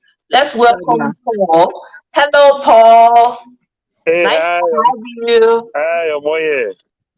Hi, Oga Paul. Thanks for showing up today. Although we can't see you, but I can hear you. Yeah, because I didn't inside my car, so that's why I said let me go on you, so that I can focus a little bit. Thanks for joining me today. Thank See you. the matter we talk about today. This ASUU thing, they pay me for body because I went through it myself. Omoye, the thing they paying person. I just leave one show. Like the same thing where I talk. I say we dey here now. We dey suffer. We dey bully our kids. You understand? They force them by force. By force, you must get scholarship. Because we don't want to pay for them to go to school. Yeah, but we dey send money for our siblings, kids to go to school. School, they need to go and finish. Okay. You understand? And we can't even afford to pay. Yeah, we dey push our kids so much. You understand? Me, we no get A before. Then my kid get A and B. I say, no, be your mate, they get all A. Thank you. And And me, I don't even get B before. You understand? All in the name of I don't want to pay expensive school. We are Mhm. trying. Then there are these people over there abusing everything. You Mhm. know, Mm. the system is being bastardized. I Yes. know just we don't know what we want to use, the way they take they do things, just they go anyhow. You know, just they just they console themselves with that only statement. Like I say, Nigeria today, they no fit make statement. Sorry, Nigeria no fit make sentence without not using God, Jesus. I for don't die you if not be God, if not be Jesus, eh? Hey God. The problem don't dey too much. You know, it's I don't understand. Government they look okay now. I dey read the newspaper, I dey watch, I dey read the newspaper. Bond now ban, they close down AIT, close Ray Power, close for not paying money. They even close 22 stations that belong to state government for not paying, and federal Oh government wow. too they old. But federal government they say if lecturers go back, we no go pay the 6 months when are there for house. And this lecturer say if we go back, we go start from where we stop to meet up. They say no, the student don't lose. You know, funny type Mm. of thing, just abnormal thing here and there. You go just tire. Look at our Mm. refineries. Omoye, we gotta go Nigeria. Your the first thing where you go take offend your family. They go say, now wow, come on chocolate you don't bring for me. I'm And telling then they get you. cocoa. Now then get cocoa for their backyard. We will not see cocoa farm for America, but now we they carry chocolate go give them. Now we get crude. Now we they import petrol. You understand things that you can ask. They tell oh international price. Where are the other byproducts of these things that you send abroad? You know, government will not talk when the price of crude come down for international markets, but government will cry tooth and nail when the price go up. You understand? And now they say they want to come out subsidy. They won't come out this. They want, yeah, where will we start from? My brother, the problem plenty. Make I no lie. And e be like say as they wan comot too, e be like say they no care again. Anything wey they like, na they just dey do. Everybody just dey drag their feet. The one wey they wan drag their feet for, they just dey drag am. The one wey they no wan do anything about, they just wan wash their hand comot. It's sad. Because the truth be say, even with all of that, if we say make we pretend, make we no talk about am, where we must just start from somewhere. Of course. We must start. They say na small small they take dey chop elephant. Zambian parable.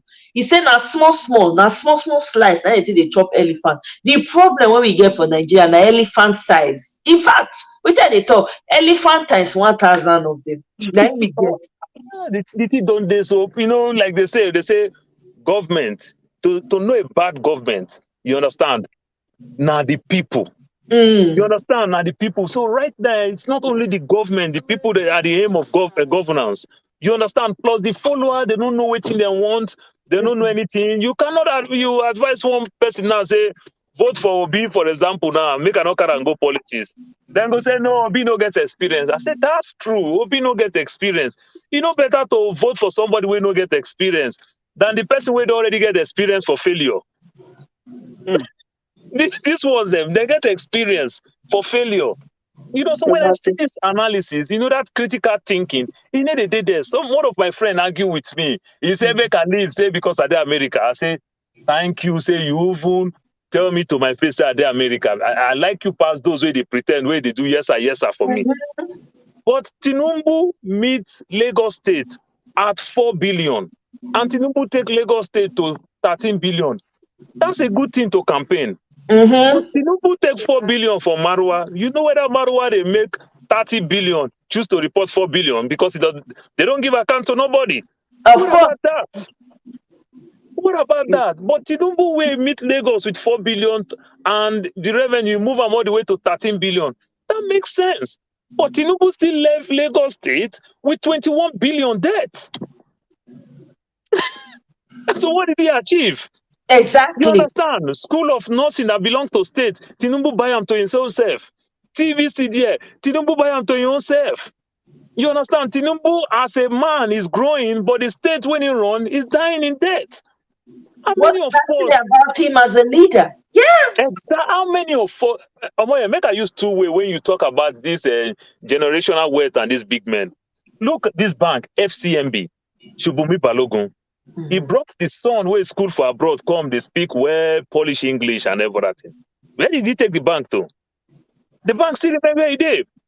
You understand? But look the other way around of it. Some of the people, they're still part of the establishment. The so-called GTB and the so-called Zenith Bank. We all understand the way these banks start. But when these guys are leaving, they put the right people there. These banks are still growing. Yep. You understand? Who does that kind of thing? You just go bring your son from abroad to come head business. This now son will like say, why then they're abroad? You don't already spoil them all. Exactly. You understand? You don't already spoil them. At a time, we saw the president of Cameroon, the daughter, they drive limousine, they go school. Just to. Not be punishment. Not be money when you drive, they go school. So if you have to pay profession and to drive them, apart from all the old Porsche cars, you understand, to make it worse, now to drive limousine, go school. You can imagine, where would this one read? Who then sell limousine, they read Shakespeare? Who then sell limousine, they read Economics 101? You understand? If not be party in a marriage, that this will go. So we see these politicians, children, the way they live here. We see their lifestyle. We see them when they come here and everything. Politicians come, they begin call all of us. So boy, oh boy, one honorable don't come from Delta State. Oh boy, help me go find 1/2 cars, come for them. Help me go find 1/2 cars, come for them. You understand? You know, stuff like that. They go come here, then go eat good food, then go dash us money. We people go come from Nigeria, dash us money. Of course, we don't say no be their money, then dash us. Now it's code. Unnecessary money. Now it's code. This money is just too much. Where you want to talk? You understand? This thing you set up business, you want to put your children, the children where you know trend for the business, the children where you know do anything. How would they grow in this business?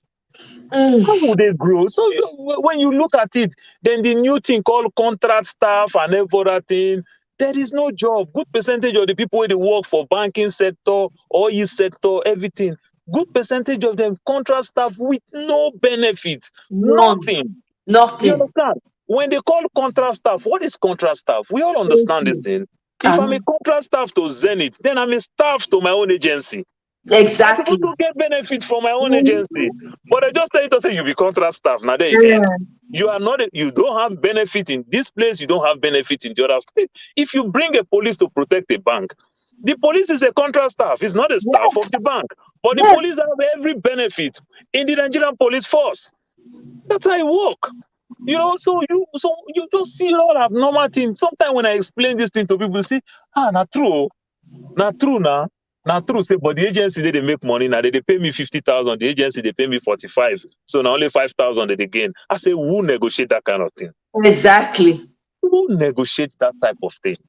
That with the agency negotiate that type of thing. They need to think of lawsuits. They need to think of any type of thing that can happen. Thank you. They need to think of disability. Accidents can happen in workplace. You understand? Things that can take you to the other place. You know, they run business for Nigeria now to make money, the most money. So they use the littlest resource to make the most money. They like to maximize. That's why I was asking, like, all this is you don't talk so and issues when they're on ground. Let me say, if anybody know any rich man when get generational wealth for Nigeria, I stand to be corrected. May raise hand because me never see. That speaks to the you know the generational wealth. The generational wealth where they get. Now be the one where your papa and my papa give you. They give you BSc. Your papa not get BSc, give you BSc. Let me generational wealth. That's the end though. That's the end though. Not only party they hand over. So I don't go school, I say you go school. Not the end. You understand? Then if they manage builders, you become local champion to be rude to your tenants. Failing to understand that the people where they pay you salary. You understand? Be rude and arrogant to your tenants. That is generational wealth. You know, where we won't talk this thing pass. My own kid sister call me today, tomorrow, my health. I say, go and register in the NHS. You understand? I search for NHS, things that I know that these things work. You understand? I search for NHS than me sending you 20,000, 50,000, 100,000. Yeah. At least there's this word. They say prevention is better than cure. Thank you. The problem with us is that every time we want to cure, we don't want to prevent. Right. That's why people live long in the West. You understand? Because they go see their doctor. But she hates the fact that say she go doctor say, you are okay, everything is good. That doctor knows how we treat person. I just pay money, say, are they okay, everything is good. Put alone. If you know they drink beer, that day you're supposed to drink beer. Say, thank God, oh, my cholesterol is okay. My hemoglobin is okay. My this, my sugar level is okay. You're Yes. supposed to be happy. That is the reason. And if you go, the doctor tell you, say, your sugar level is on the borderline because you have history of diabetic in your family. Your sugar level is on the borderline. What do? You start controlling your sugar. That is the essence why you go early. That is the word where they say prevention is better than cure. You prevent it early because it's very expensive to cure when the sickness actually don't start. And but I explain all these things. I say, look, the NHS thing, you pick one hospital probably close to your house. So you feel some type of way at night, very early in the morning you go. Then the big hospitals where you get all the labs, have everything, you can go that one. Maybe once in a while when you see say your body get as it be, if you go to other place, they don't have much equipment. Because doctors is like mechanic. You understand? The mechanic know it work. If you don't have tools, he cannot fix your car. Right. That's the same thing. So you go, I explain, I say, and when you want to go to those big hospitals, you are going to Lagoon, you are going to Holy Trinity in Ikeja there. What do you expect? Just remember, say, provided it is not emergency, sometime before the doctor attend to you, it will take like 3-4 hours or 2 hours. But prepare, it is your health. I Right. explain everything, finish. My sister come and say, I see General Hospital good. You know why? They like where they send that money for them. But that one that I'm paying, you understand? I'm paying 240,000. You understand? To pay you, so you just walk freely and go see your doctor. You are having Right. surgery, you are having this, maybe little thing they say out of pocket. Doesn't that pay you? Or you see an average Nigeria, is he want to make profit of his own bad health? Not my own health too. Yeah. Not be saying my own mama, his own bad health. This is So, what they do. You yeah. understand? They are thinking. So even their own life, it's not even value for them. They don't have value. And they don't know. You understand? You try to explain. Person just go there. You just go there. Say, brother, you they try you. This money where they pay 20,000 every month. Where they pay. And every person go just go there. They say, are they okay? I just go there. They look. They recommend medicine for me. The medicine where they even recommend for me. They say the medicine are 16,000. Say whether your plan pay 11,000, you go pay 5,000. So enough to pay the 5,000. I say you should be happy. You should be happy. This is how things roll in the West. Not be the one where would they pay out of pocket after our insurance.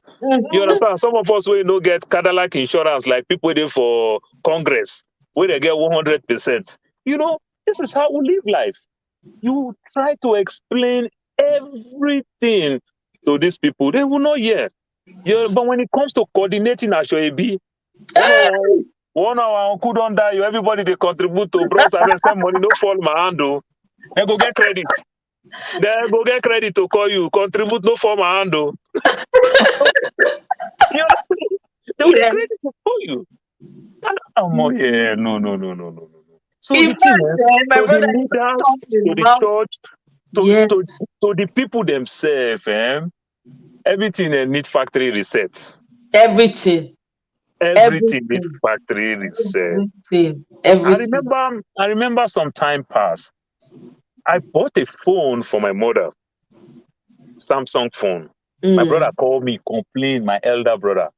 He complained, say he's not telling me not to do things for my mom, but Samsung phone, you know, not the Galaxy, Samsung, whether that A10, I mean, A waiting, not be even Galaxy. You know, I just want to buy a phone that you can't take the battery out. Yeah. You know, Nigeria currently now, what's reign there is Indigo, Techno, phones like that. So this every time they steal my mom battery just drained. No. You know, they steal the battery, they change their battery. So I said, okay, let me buy a phone that nobody have around that place that they charge their phone. Yes. You understand? If nobody So have that phone, take the and battery, you can't take the battery. So this is the concept. My brother say, who tell you say techno no get that kind one? You understand? So you just see that you can't even please them, even though when you try to Help. please them. My mother go shop right for worry there. He called me, call plane, say, mommy go shop right. He go carry the plastic, I mean a nylon bag, I very they call him. He go carry him. Instead of her to put her in another black polythene bag, you go shop right. I say, bros, now they go church, now me they go church. No be una they sing for church, say, can't your blessing name them one by one? Bros, we enjoy well. My father had a good job with the government. We enjoy life. My sister, when time come for suffer, we enjoy suffer well safe. We really enjoy suffer. You know those kind of people like say because my dad don't enjoy before. So when suffer come once my dad go just remember buy banana they come. You go carry the banana, even though you're not hungry, you go ahead and under bed because you know say you go finish. We enjoy suffer too. We enjoy our way. So when time back things turn again to start enjoying their hard work and everything, why would they even enjoy? Yes. You understand? Why would this woman wouldn't enjoy? So you can imagine the way they are reasoning. First of all, now the reasoning of the people. Yeah. You understand? And that's the same way the government reason. That's the same way. I don't want to vote Obi. Why? Obi good oh. So why you don't want to vote him? In vote no go count now. Why I won't go put my vote there? Exactly. So when you vote Buhari, where your vote counts, this is the result, and this is the experience, and this so you get tired of everything, everything. You just get tired. You don't even know where to start from. I just keep looking for visa, like say now another thing. How I go just carry everybody out of there. That's the only other option because you go at least when they come here, they go fit see hindsight. They go feel they come, their brain will come, they reset. But how many people you want bring come? Not be the ones when you. How many people? There are still people in that Nigeria when they get critical thinking, but they're small. Yes. They are very minute, and they know they allow them. Come and do the right thing for the people. That's the problem. Mirabel asked one question for you. He says school abroad and boarding school. What's the difference? I bet when let me answer. Is that? I was wondering if that was a rhetorical question or she's really asking. Maybe it was a rhetorical question. Maybe right? Mirabel, maybe you were asking a rhetorical question. I was like, okay. Bragging rights. Why do Nigerian parents brag with such silly stuff? Yep. What happened to age appropriation? I went to Air Force Primary School, and then you had to be a certain age to be in primary one. My sister. Now, wow, you are in Nigeria and you speak with British accent. You never got on the plane. It's very, very close in Nigeria. Moved here as a teen too, but we can't completely erase the accent. Yeah. Hello, Tiki Shack. Thanks for coming in. All right. There's still English Nollywood movie that are authentic. I think you busters. Yep. Bumi, welcome. Welcome. I'm looking for questions. Obia Julu, welcome. They ask for question. Yep. Honestly, because at the end, BB, welcome. No wahala. Thank you. I just saw a video on IG that police were protesting for non-payment of 2 years. Oh my God, are you serious, Tiki? I not see that one. No, he don't reach police side. Then they protest. Everybody should protest. We will shut down very soon. No, are you serious? Police they protest. Pay non-payment for 2 years. My people, how do they want them to feed their families? Police owe me for worry with my cousin, my distance cousin for worry. So when the police owe me, I kind of learn the way the America do things. I know people advise differently, but I choose to do the American way. So the way the way they advise you, that's the same way I did. So this thing when you go to Nigeria, they say hide all your documents. So the police owe me. I bring out my driver's license and my American passport. You understand? The police look up like this. The police already first thing say that Yahoo boy because they strategically position where people they go change money. Right. So when I was leaving from Lagos, I kind of make mistake not to change money in Lagos. So I have some dollars with me. Yeah. Because worry, it's like I'm cheating myself. I'll get a good deal in Lagos, but it kind of skipped my mind, you know. So they position maybe hoping, believing, saying that Yahoo boy now. Myself, we can go dress like small boy too. Can't go dress like small boy too now. So you wear dada for head. no, as I can't go dress like this now because my beer before they for leave me alone. They say I wear Ankara. But as I can't go wear polo, go fold them. Because I say, Moku catch this one will be like that Godfather because this is my white baby. Now then, police hold me. As the police talk here, finish. I just bring my my American passport and my driver's license, show the police. I'm not a Yahoo boy. The policeman change. The thing way funny inside your story is that the policeman don't even know the school where Pikin they go. He said, my Pikin they go that university for that Benin Road there. Say, I beg, my brother, I beg, help them. I don't train. Now these children, they make me the road, they beg money up and down. So the man no ask me money. The man turn out to connection. Make you know say they're fed up. He fed up. The man say, my brother, give me your phone number. I give her phone number. He said, no, this one you go throw away the SIM tomorrow when you go back. A Nigerian number. I beg, give me American number. He said, where you there for this worry? I go give you boys. I go guide you. I go do everything. He said, just help my children. I was touched. I said, which university your Pikin dey? He said, now this one way there for this Benin Road. Don't be the Ekpoma Road. Don't be Ambrose Ali. I been a Uniben self. I know Kuku know this thing. But now me they pay money. I was shocked. He did not even ask, no nothing. No say, oh, got anything for me. No nothing. To tell you, say, even though they themselves too, they are fed up. They are fed up. They are fed up. You understand? My cousin was shocked when I bring this thing come outside. Because to my cousin, he felt within him that just give him money, make they go. He's ready to even give the policeman money, make they go. But the way the policeman looked me like I'm the senior, so maybe like will be like their oga come outside today. And then for that thing. But when I brought that, so I was shocked. You know, back in the days, people go say, no, try that kind of thing, or they go kill you, then go do this. So this thing they shake, your screen they shake. It be like say they shake. Oh, so they shake one kind. Okay. Hey, BB, welcome. Thanks for joining us. My beautiful Omoye, thank you for having me. I am loving this scarf and this our earring. This our hook earring. It is looking beautiful. Now rush ready to do. Now walk ready to. I say I rush tie scarf wear boo today. I say necessary. Oh no, that is it. For this guy hits, if you don't respect boo, you don't respect anything else. Honestly. Nice to be here. Nice to be part of this. I'm enjoying the discussion. The caller that just Oga Paul. Yes. He is bringing it 100%. Everything he's saying is very funny too. No, but you see, the beautiful thing about Nigeria is you have to laugh. The wahala we have at home, you just have to laugh. Because now what thing you want to do? You want the waka for main road, they mourn, they carry long face. You know, go do you anything. So you just have to laugh, because laughter is what will just keep you a little bit sane and will keep you going. I mean, Nigeria matter or want to sue me, and I don't tire. However they do it, make we just look.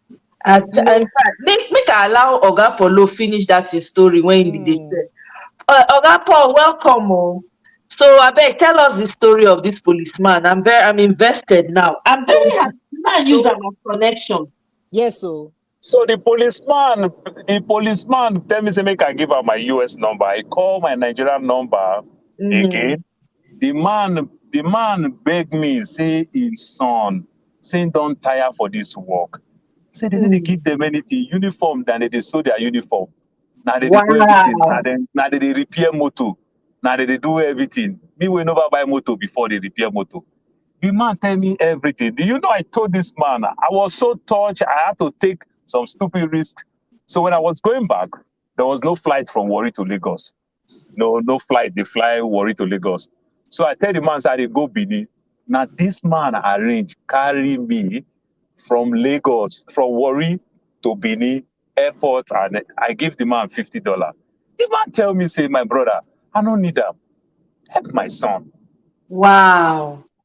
Policeman, I still keep in touch with him till today. You understand?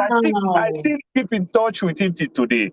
So I just kind of understand that in as much as we blame them, I try to talk to the man. I make the man understand. I say, I grew up in this country. I work in the airport all my life, so I understand your pain. And I see people every day at the airport keeping begging money. You understand? But sometimes they abuse what will give them privilege in the sense that they just need that little this thing. So when the man asked me that, I was really, really touched. I tried to send him all type of any information I get, any contact. I tell the man, but Nigeria in their own way, they will not believe when you tell somebody, say, okay, apply like this for visa. Say, my brother, you could send me invitation. I say, so tell me, where do I address the invitation to? I said, this is America. America is not like UK. They don't send invitation, no nothing. All you just need from me is just my name, my phone number, and my house address. That's You it. understand? Then if I have any event, maybe that will also give you more edge that you are coming for my event, which I can say, they do my birthday, they do my this, it is unique. That's just it. That is the place that the man, I think to some extent, is not really, really believing it. You understand that? For you to just tell the person, say, you just go and apply. So to him, he just felt maybe I'm lying or something, or I just want him to put that money away. Yeah, he had doubts about, yeah. They like when you tell them that you introduce them to somebody else, then the person charge them 800,000. Say, now the person will carry my sister come. Collect 800,000. Then they believe, and then they don't have the 800,000. So now you'll be free to call them back now. So how far now? I never get the money. I don't get only 200. So that's just the story with the policeman. But I still keep in touch with him up to date. Still talk once in a while. Yeah, I still keep in touch.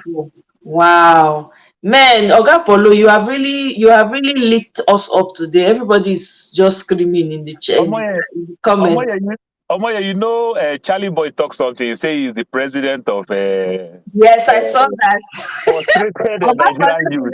Now maybe the frustrated America where they Nigeria, because I don't feel pay my own picking school fees, but they pay other people on. I know. It's time for us to stop. And this Nigerian life again now Instagram life, now fake life. Yes. Now fake life. We will they here, we go they fake to them. Then we they there to them, go they fake to us. Me not for them. I know they that category. I not follow na do that one. They tell them as it be. I know they this one. I know that one. You people go Nigeria, go they say I gone on one. I know Kukuma first of all, not sabi speak of those kind of gone on one. I they talk regular. So I go tell you as it be. May you know as it be. I know they means words. Make I make you laugh. Say you get some people will like say they call as an American. And they call them, they need to pick my call. I beg, leave my baby go, make him go. You don't talk, get a CP. Because my talk na bad market. Yeah. Those guys in a bad market. How long we want to continue like this? This funny thing, everybody will call you, tell you, say they get one land, come build one house. That's true, to come build that. But for now, that's like a glorified cemetery. Yes. You understand? My father has done a better work, which I will continue to thank him. You understand? He has helped me. Like the Bible says, say a wise man will work for his children. Yes. I think my dad did that part very well. You understand? So you asking me now to come buy land, build house, build another house, and do everything. What do I want to do there? When my kids will not want to come back there. Oh, yeah. And even though when my kids come back there, what we face, the same thing, that's what my daughter faced. Like last year when I went there to go bury my mom. You understand? They bully you like crazy. They don't know. You understand? If you talk, they will laugh. Oh, you say, oh, only hot. Oh, I say now hot. That they call hot. They start to they laugh. Say now hot, if you call. Now you say now hot. They laugh at us. Now America begin the chop of bolo. Ha. Wow, this was help that better America. So don't be just be South Africa. See. For back say they say just say don't be South Africa they come, they say in America they come. Once we begin they chop a goosey, they chop of bolo. They live on their yam, starch and owo, they bow. Yeah, exactly. So it's just so funny, like I tell some of my Latino, my Mexican friends, like we'll say colleague, they say, Paul, you traveled everywhere. You don't want to go to Mexico?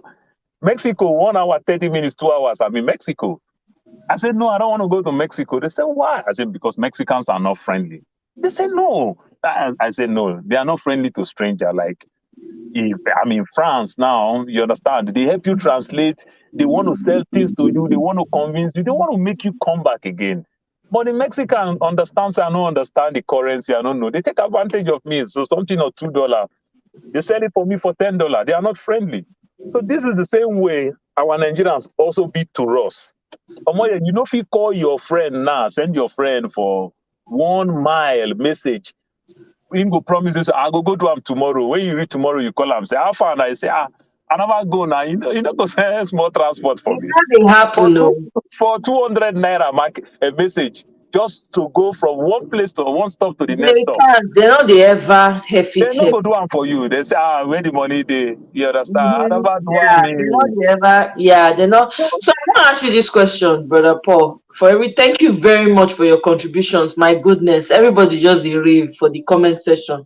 So the question when I get, we say, this matter when we dey talk about ASUU strike and everything, me I when they ask the question when I ask, we say whether we believe say na only government na im dey need to dey get the responsibility to dey fund the universities, because as e be now, ASUU don dey on strike for how long now?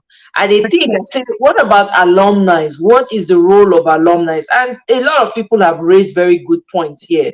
Marriott say, the government has to do its part, which is they need to prioritize education and give them a substantial amount in order, to cover most of what colleges need, right? And then we were not talking about taxes and all of that, like some of the things they do here to help with educational, schools, colleges generally. So what is your take on that? So that's a good topic. And this is exactly because my daughter is in the about to go to college. So I'm in it heavily right now. Okay. So Yeah. do you know Harvard have over $5 billion? These are grants. You understand? These are money that comes from alumni. Aha. You understand? So my daughter, when trying to go for your interviews and everything, you don't need to be in Boston. You understand? There's an alumni here in Arizona that will just ask you, come on, let's meet in Burger King. Let's meet in McDonald's. That will be where you do your first interview. You understand? Because that person pride themselves so much that I went to Harvard. The person wants to see another person that is an Harvard in him, that this is the way I am back in my own time. And that's what they want to see. You understand? Right. So these are people that they pride themselves so much that Harvard even trusts their own students to do stuff like that. So what are we saying? But in our own case, don't get me wrong, because I don't know of you, but I know good percentage of people. We did all these things in our secondary school, old student association. We did stuff like that in our secondary school. We tried to help. But in Nigeria, you can't help anything government. You want to help government put transformer, government go seize and government go take the control. Say, no, you can't do it yourself.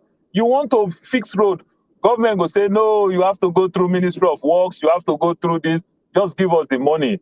There are so many things that will put in place, and they will abuse it.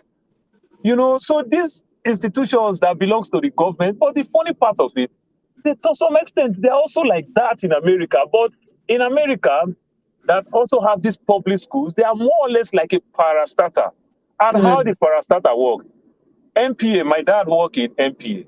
My dad never suffered till he died. His pension. Why? Because they make their own money and they give government what belongs to government. They take care of themselves. You understand? You see those days, those that work in Nitel, you understand? They never suffer all those things.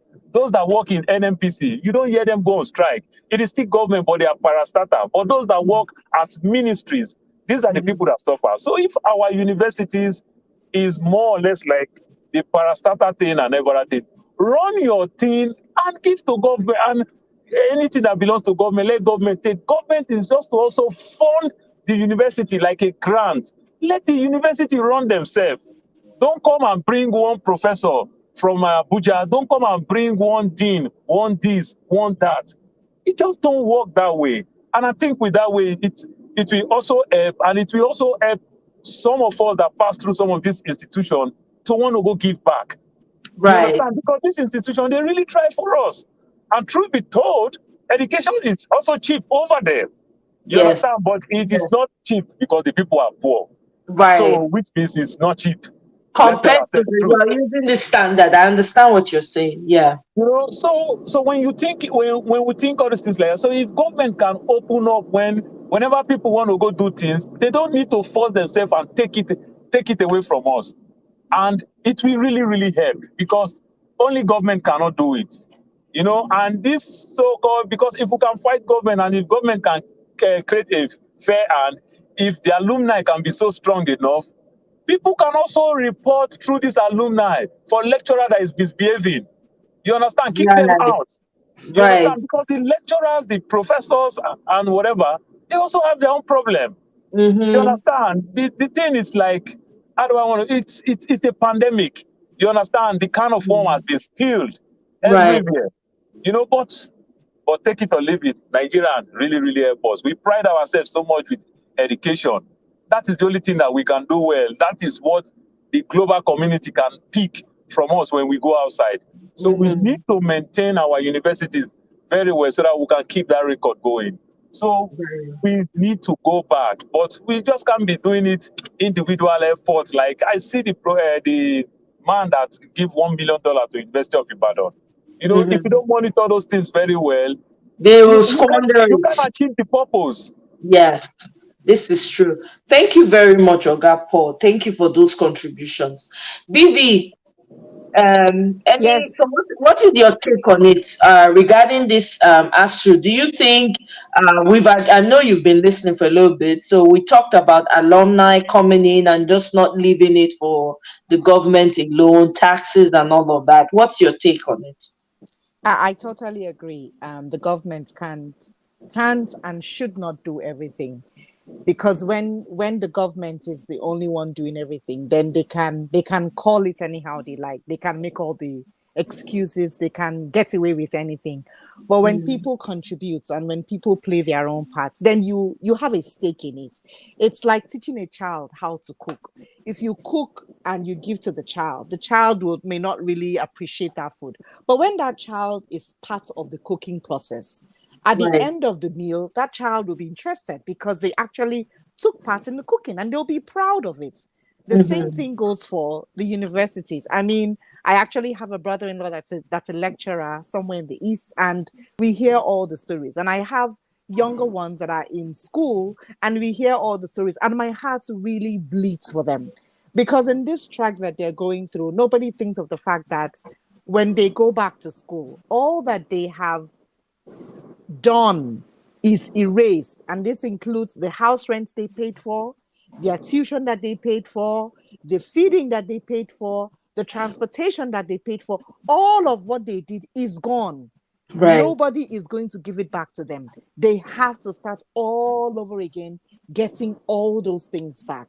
So at the end of the day, it's like you take 2 steps forward, 10 steps backward. It's not helping anybody. Now, I like what Oga Paul said about alumni coming in. But you see, the problem with Nigeria, even when alumni comes in, they want recognition. Oh, I gave more than this person, so my name should be written in gold. Oh, I brought this X amount, so my name should be That one na written. true. It should be Na written in front true. of the school. Our people. Yes, I supplied this department, so every chair in that department should have my name written on it. That is the problem. The spirit, I keep saying it, is love yourself. If you love yourself enough, then you would know how to love others well. But when we want this, Eminikon, it's only me. You see me only, recognize me only. The me. Nine put us. Once upon a time, Unilag was a fantastic place to go to. They did all their thing. They supplied their students. They got their electricity by themselves. They did so many things for themselves. Now, it is a shadow of itself. And the same thing for so many universities. Once upon a time, they could all do those things. But now, when government say, okay, I will give you X amount of money, put my person here. I will give you X amount of money, then you now have quota. 10 people will come from this state. 9 people will come from. At the end of the day, what mouth does the university have? Because the government is the one dictating everything. Right. So the university has to own its power. It has to say, you know what? Thanks, but no thanks. We can handle this. We only want this X amount of money from us. Let us handle it by ourselves. I'll give you an instance. I'm in the teaching thing here, but when I got into the system here and I wanted to do my classes to get myself back, I went into the public schools to see how they were run. And I saw how the kids were being taught. And I noticed in the public sector, they had, classes in the morning and then in the afternoon. So some kids can come in the morning, some kids can come in the afternoon. It was convenient for parents depending on what your time frame was. However, the teachers that were teaching, I noticed they were always having subs. And I told myself, for a child, continuity is important. When a child keeps coming into the class and keeps seeing different subs, today is sub A, tomorrow is sub B, next tomorrow is sub C, that continuity is not there for that child. And it really breaks a cycle because kids at that age, they need a routine. Now, when you keep on changing routine, because this sub A will come and say, okay, this is how I get things done. Sub B will come, well, this is what your teacher wants, but this is what I want to do. It brings a difference. I made up my mind. At that point, I never born kid by then. But I told my husband, my child will never step into a public school in terms of elementary, because I have seen how it is and I do not want that. And at the end of the day, they were really giving the children what they wanted, what was available. They were not really, because the teachers all had meetings. There was always one meeting, this meeting, that meeting. So the sub were coming in. However, somebody pointed out to me that it's a way of giving the subs jobs to do. Because if you don't give the subs job to do, then the teachers will be overwhelmed. So in as much as it may look like a bad thing, it is actually a good thing. Everybody is having something to do at some point in time. But I decided, that wasn't going to be good, because that was not what I got. When I enter primary school, the primary school teacher where I get from January, now I finish with. Yes. So my head set, and that was what I wanted. So I went into the Montessori school. Now, the bad thing with the Montessori school is you get all of that and you get the education. However, funding no day.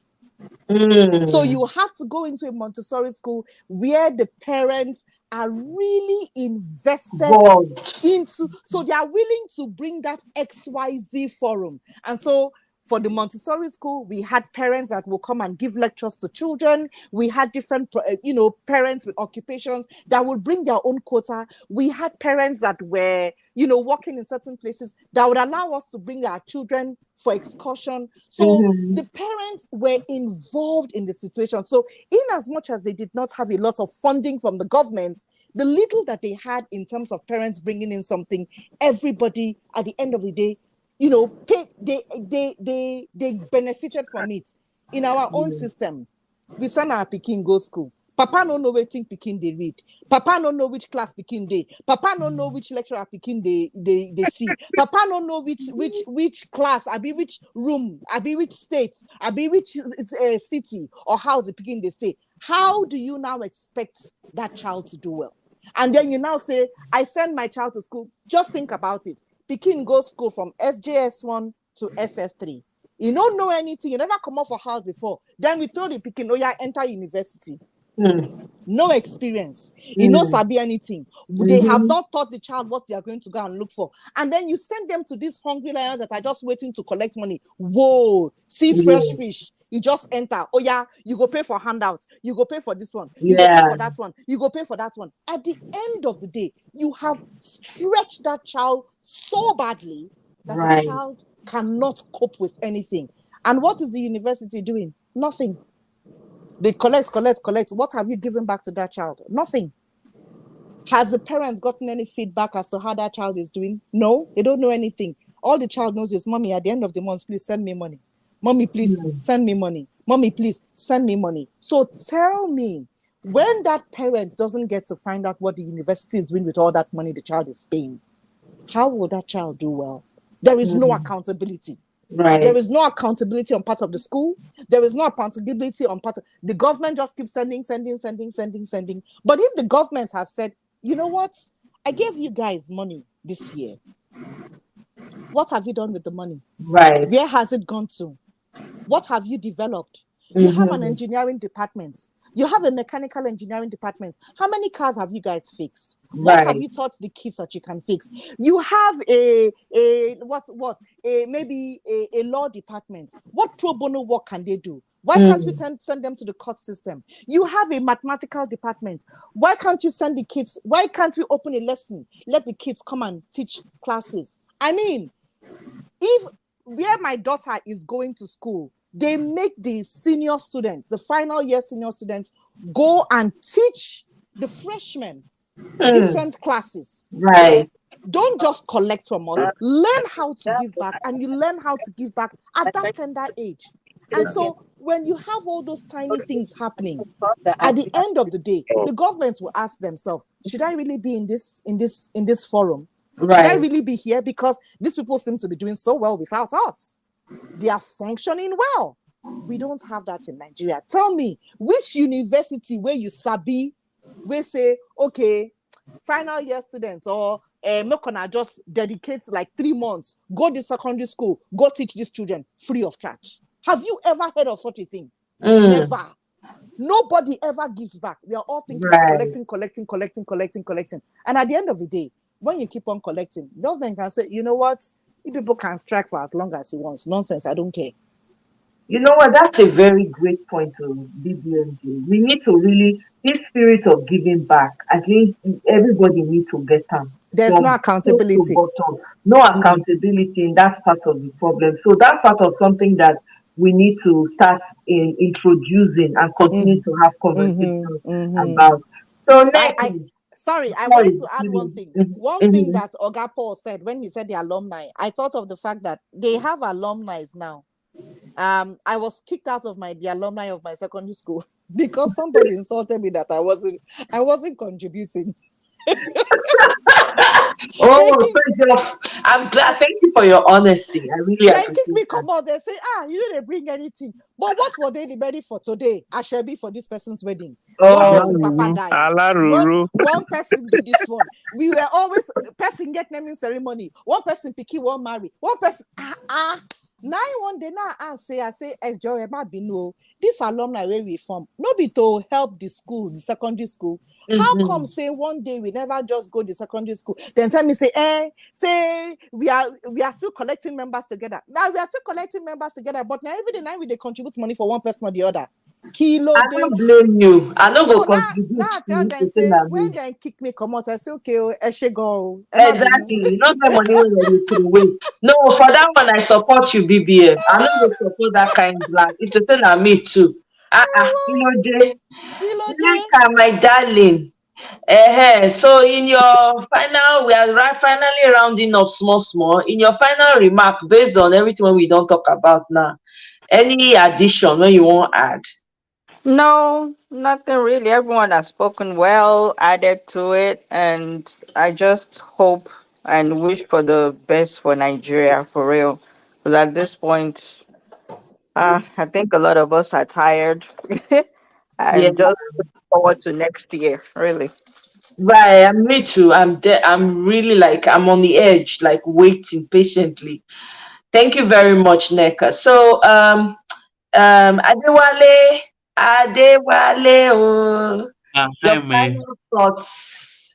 Um, I think my own conclusion to this today's discussion is that everyone needs to play their part in the development of the country. Like I Right. always say, the Nigerian government is still Nigerian people. I think a Mm, lot of us always think that maybe they're separated from the common man, but they were the common man before they got to power. So they're still the right. Nigerian people. So we all need to change our mindsets. And I think since the government has realized that they can't fund the universities anymore, if they don't want to raise their what do you call it, their national budget above 6%, if they want to do that, then they need to make sure that the universities are autonomous, they're self-reliant, and they can fund their own programs. The only thing they only need to do is, well, they're very good at setting up committees for other useless things. So they can as well set up committees for the same universities they're always proud of when someone abroad does something and miraculous, and then they say, "Oh, that person was an alumni from so so and so." So Right. they need to do that because it's also for their own benefit because they wouldn't have Mhm. to send their kids abroad, and then their kids will soon Right. They becoming can use someone. the money, they can carry the money and say, I want to build this college because of my child. They will have sympathy. Exactly.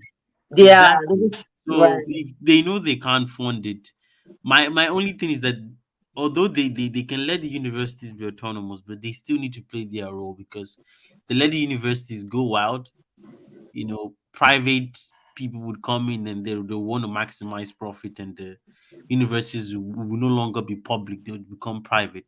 So they still need to play their part in setting up committees like that they're very good at and regulate, have a board that regulate. They should have a seat on the table where Mm, like decisions are made with regards to universities. And also the universities also, they if they want to be self-reliant, they need to what's the word, they need to uh give us results, like give right. us steady. They also need to be accountable. That's what I'm trying to say. Okay. They can't say, "Oh, now we're self-reliant, we are making this money," and then you go to the students' dormitories and you'll see like 12 people sleeping in one tiny Mm, room, like the way we used to do back in OAU. yeah. One tiny room that doesn't make any sense. Or would go to the classroom and you see that there's one lecturer teaching 500 students in one I'm big telling hall. you, crazy. Like one big hall. So they can't tell us that they can't. They need to start showing us results. So like everyone is just needs to play their part. And as for this strike, I I don't because like this the strike is something that is the current issue right now, and I don't know what the middle ground is going to be because I I don't know. know because they don't seem to be able, they have not been able to meet at any middle ground at all. I actually think I see this lasting through last next year, which is sad. Because the students are the ones that are suffering, and the parents that are not being paid, and the number of people that will be out of jobs. Honestly, that's the only part that bothers me. But I don't see them because the ASU people are saying no, and the what's it called, the government is saying no. It's even saying no. They Parents don't go have and beg money. the teachers. You know. Yeah, I think most members of the ASU have other side jobs. A lot of them are abroad doing other courses or teaching somewhere Mm, else. So the whole teaching thing has become, the whole teaching at the public university has somewhat become a side hustle now for most of those right. professors. So that's why they don't care. And the federal government is saying that they don't have money. But the ASU president is saying that the government has made a lot of promises to them. They failed to keep those promises. They haven't really done anything for the last 5 years. So maybe even the government, like I heard this, what's the guy's name? I didn't even want to call his name. The spokesman for Tinubu's campaign was saying, asking parents to go beg the professors. I know that's crazy. That was like insane. You're telling the parents to do your own job. That's what you guys are supposed to do. So I don't know. I guess my only hope is just to miraculously wish that Peter Obi becomes the president of Nigeria come 2023 at least. Maybe we'll get something, but at least for now, I just hope that the federal government can find a solution to this strike. Right. At least, even if they find a temporary solution for like 6 months, it's better than it's better than nothing. At least the universities, like, they will open up for 6 months, and those who are freshmen, at least though, who have been freshmen for like 2 years now, will go to their Mm, second their 200 level. I That's something know. funny. So, but that's something. So that's my final contribution. Thank you for having me. Yeah, thank you so much, Adewale, for taking time of your busy schedule. And I, continue to wish you all the best. You know that we are rooting for you heavily. So, Oga Paul, I beg, take us home with your funny comedy and your insights. We really enjoyed your contributions, everyone's contribution. Neka, BB, Adewale, thank you. Thank you so much, Emeka. Thank you so much for the super chat. Oh my God, BB, oh, hey, see support. Oh, thank you guys. I go see this one. I go order pizza today. I not fit cook. I beg. I go order pizza. I go, I go take and buy I go, 7. I go send you my address where the pizza go land. No wahala. Thank you so much, Bibi and Emeka. Thank you guys. I really appreciate the contribution. So Oga Polo, carry us go. Make I follow where our sister talk last. You know this alumni thing. They really, really abused it. I could Yeah. remember myself very well with this alumni thing. It was kind of funny. Back then when I was in school, I'm a very, very skinny guy, but I like to play ball. Oh, make I run come from this place. The noise too much. Okay. I like to play ball, but I'm a skinny guy. So my father was fighting me tooth and nail. My father would say, you can play this ball for all you care, but no matter how good you are, you still need somebody to discover you. That is I couldn't understand it very well. Right. So I was playing football, but guess what? I did very, very well with long jump. I did very, very well with high jump. I did very, very well in running, like America would say cross country. But that same football that I so desire, I didn't go far with it at all. So struggling. Those that play football, those that did very well, they make others name. At the time when teenage age start coming in and every other thing, you start running after the girls, they start running after you. Stuff like that. Right.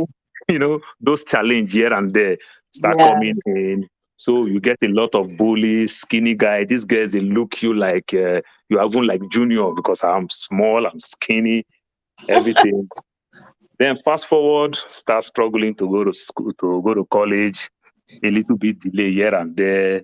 Then before you make it. So when this alumni thing came, so few of my friends started telling me, man, you were so shocked. I went to my school. So many people deny, they don't know you, even your classmates. I said, we never change trouser for 20 years. Now somebody could say, no, me. Which weight, why again? Why I can't take different look? The sizing thing here and there. But guess what? Slowly, they started knowing that, in the work for airline, in the work for airport, in the travel, don't go London, you don't go here, don't go here. Right. I start to the year, different people start calling me, so they abused it. But so what I do with the alumni thing, I kind of go back memory to my primary school. I find a way of helping individually. So what I'm doing right now, I just pick people that I feel if I go to Nigeria, somebody that I see that I know is doing very well. I have a young girl that I'm sending to Kwara State Polytechnic. She just did her OND, Oh, finished her OND. She's wow. going for her HND or maybe BSc, I don't know. But she's done. So she asked me, I just told her, I said, go and look for good cyber security, anything, just to keep yourself going. But the Right. alumni thing, if they want to arrange it, they will. Alumni, proper alumni is a job. It It's is. a job that you can employ people. People will run it. People will manage it. You don't need an individual. You don't need to go do Catholic bazaar. Say we Exactly. won't contribute $1,000, five Yeah. 1 million, 10 million. You don't need to do that. When people contribute in all these big universities, you don't even hear their name. But all they do is that they do proper accounts on it. So they send statements. So if they send statements and the statement go round at the end of the month, if I see statement and I know I contributed $1,000 and You I will get see a it there. statement that I contribute $1,000, if you contributed 50 naira, you get a statement, the whole statement, all they make list of everybody. You understand? You Right. just blank the name. You understand? But you know your last four number, the way you pay, it Yeah. shows that you know that okay, you really actually contribute. Then they manage it very well. Then we contribute. You know, we fight. We also, because of we have influence. You know, that influence that we have, we can also use it to challenge the universities and say, these lecturers, we don't want this lecturer. From Yeah. all the reviews, the feedback we've been getting about this lecturer is not good for the image of this school. You understand? So proper Yeah. way, it's a great effort. This is not the time for us to go show ourselves. This is not the time of my 50th birthday. Then I go invite all my alumni. That's not the place I want to do that.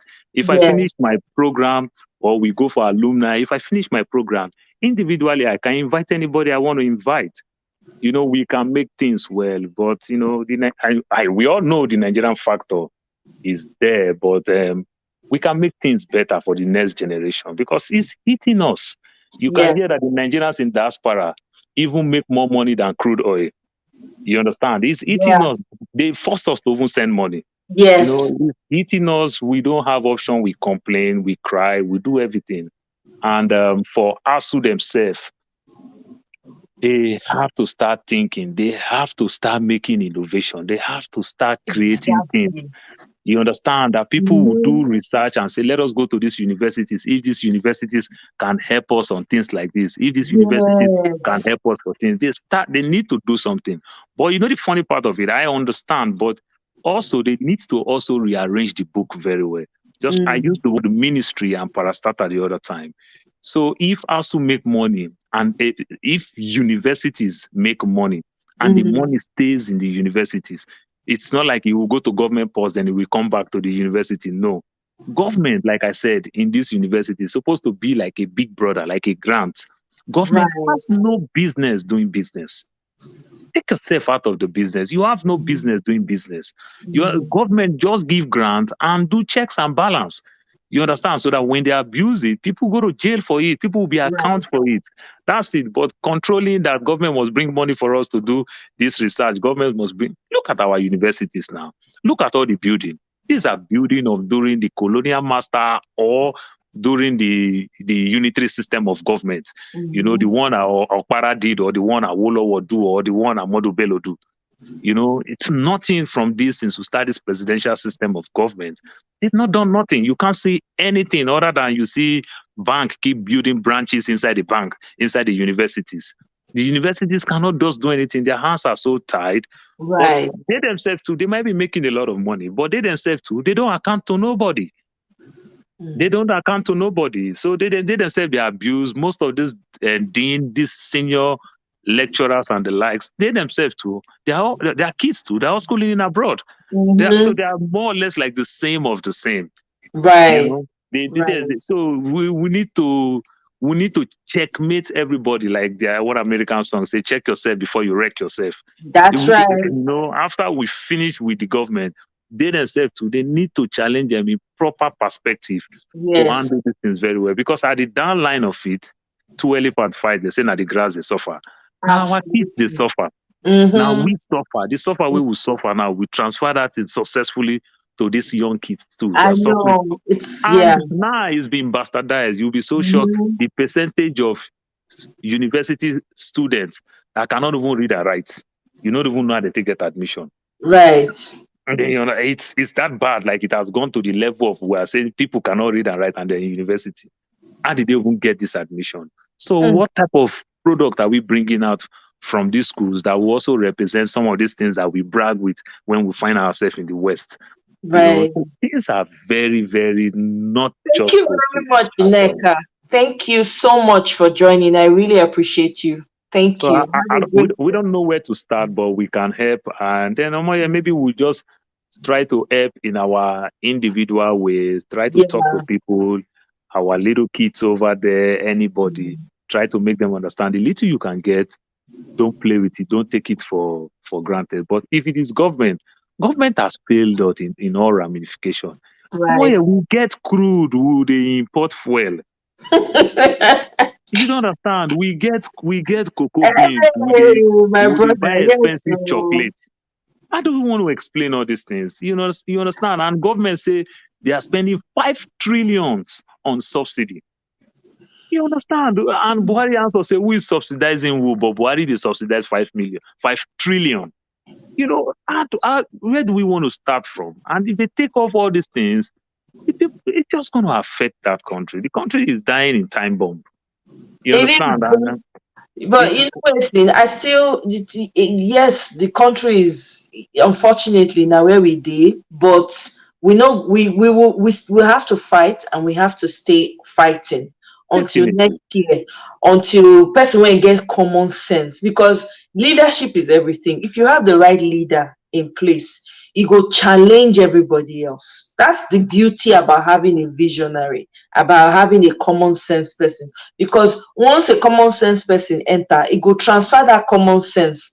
By the time it puts the necessary structures in place, so that the things when we say like corruption, for instance, just deciding momentarily to send money to wherever, no accountability, all those things will fizzle out, right? So we are holding on. You know, when I want to describe this thing now, like a person dey inside. I never enter ship before. I've never been on a boat before. But assuming, this is my imagination, maybe you dey inside ship, or you dey inside boat, and it's about to capsize, and the wind they blow am from the left side, they blow am from the right side. Now there's a tree standing right not too far away, and that tree, people don't find them, they hold on to that tree, because the wind don't blow the boat come out from under their feet, so they are hanging on. Now, so I take see Nigeria situation in every respect, in every sector in that country. We're just Every. every single one, we're hanging on to that tree. If I My tell prayer, you, if I tell you, I'm sorry. If I tell you about the aviation industry, because that's my area, you'll be so. Though I know you guys are getting news that this airline closed, this airline closed. Now yeah. Emirates is leaving, other airlines are leaving. Look at United that just came November. You understand? They're about to leave again. If I tell you about the aviation industry, you will shock. You understand? So everything, but the beauty of it is that all these things we need to work. It is easy to be now quick fix. So just the right policy. Yeah. You understand? Not like something like say now some rocket science that we need to first go send some people to start to they go university, go learn the thing come. Now quick fix. You understand? But they don't turn everything to traditions in so they do them. That's why somebody go say, oh, be no get experience. Exactly. And somebody get experience of failure. But I'm saying get experience. They're stuck in that mindset of they work. So the one where even when I moved back home, right, there were certain things that people were doing. I would just say, you don't have to do it like this. There's an easy way. They fight you. You went to say easy way, they say, see, I'm saying no pass.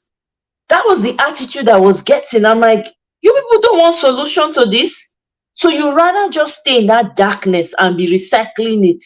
So it's that mentality that people are still working with in Nigeria. Now make can be as it be. But guess what? We no go stop to the talk. No, never. We no go stop to the talk. We will continue to push, because now we be the hope. It's true. We, according to Adewale, everybody, all of us get role to play. No matter how long you don't be outside, you are still Nigerian inside your blood. The one you feel do from wherever you are, 2 kobo, 10 kobo, do one.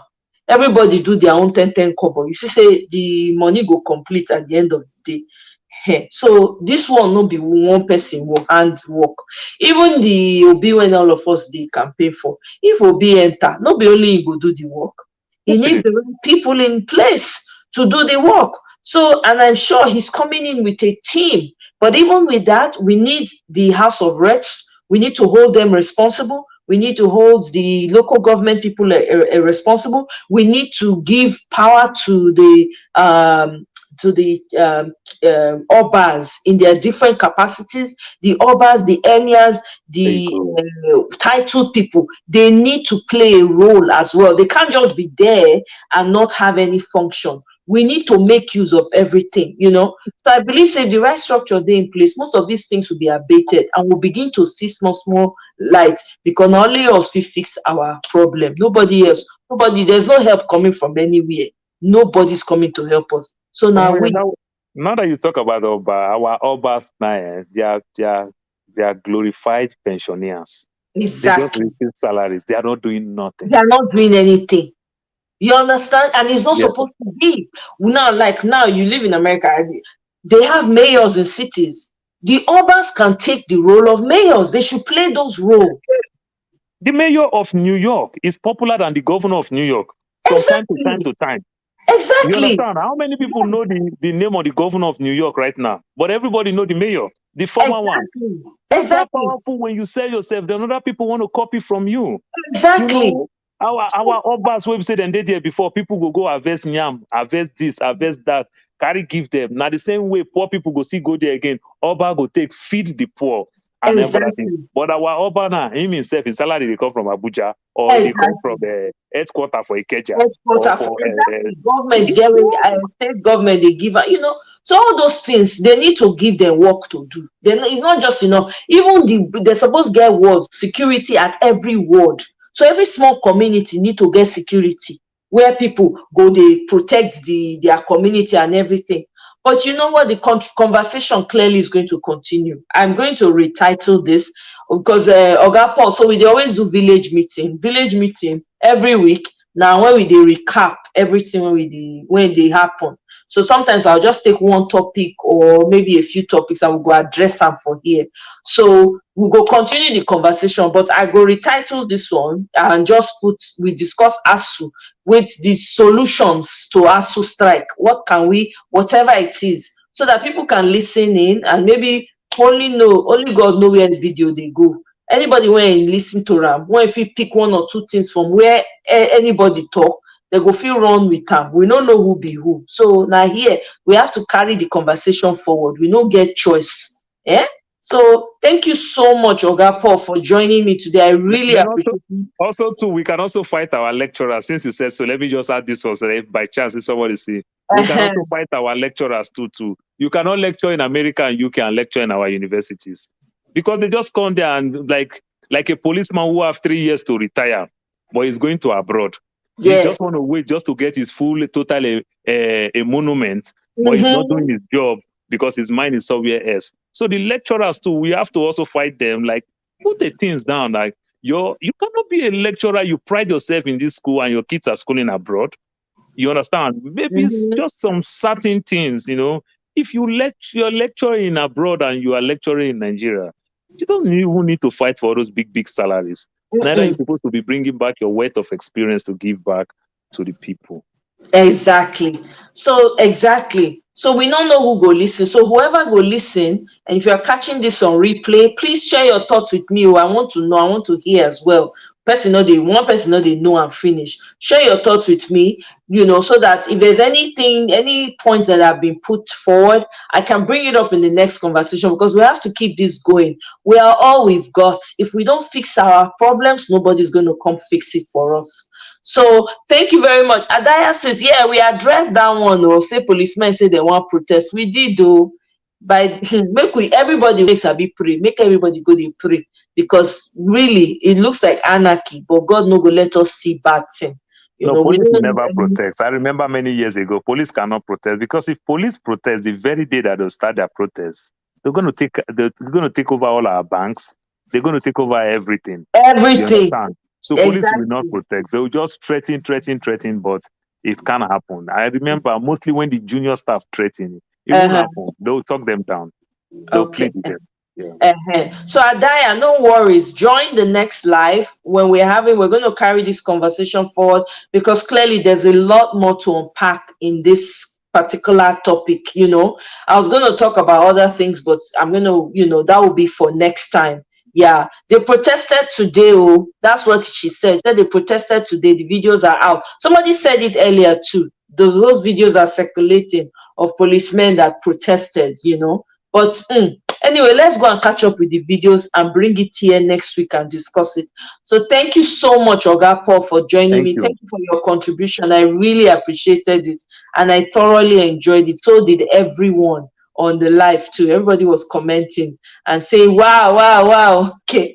So thank you so much. Thank you. Have a great rest of the day. Yes, too. Have a nice weekend. Bye. Yeah, you too. So thank you so much for joining me. So if you're catching this on replay, please share your thoughts with me. Let me know what your thoughts are, and then we'll carry this conversation forward.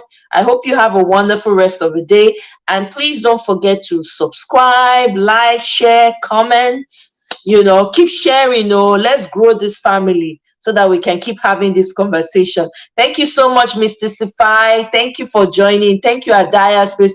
BB, thank you. I didn't get to say bye to you, but I hope you have a wonderful day. Thanks for joining me. Neka, Marriott, Mirabel, all of you. I love you guys. Adewale, thank you very much. Neka, thank you. Thank you. Thank you. Thank you. I'll see you on my next one. Bye.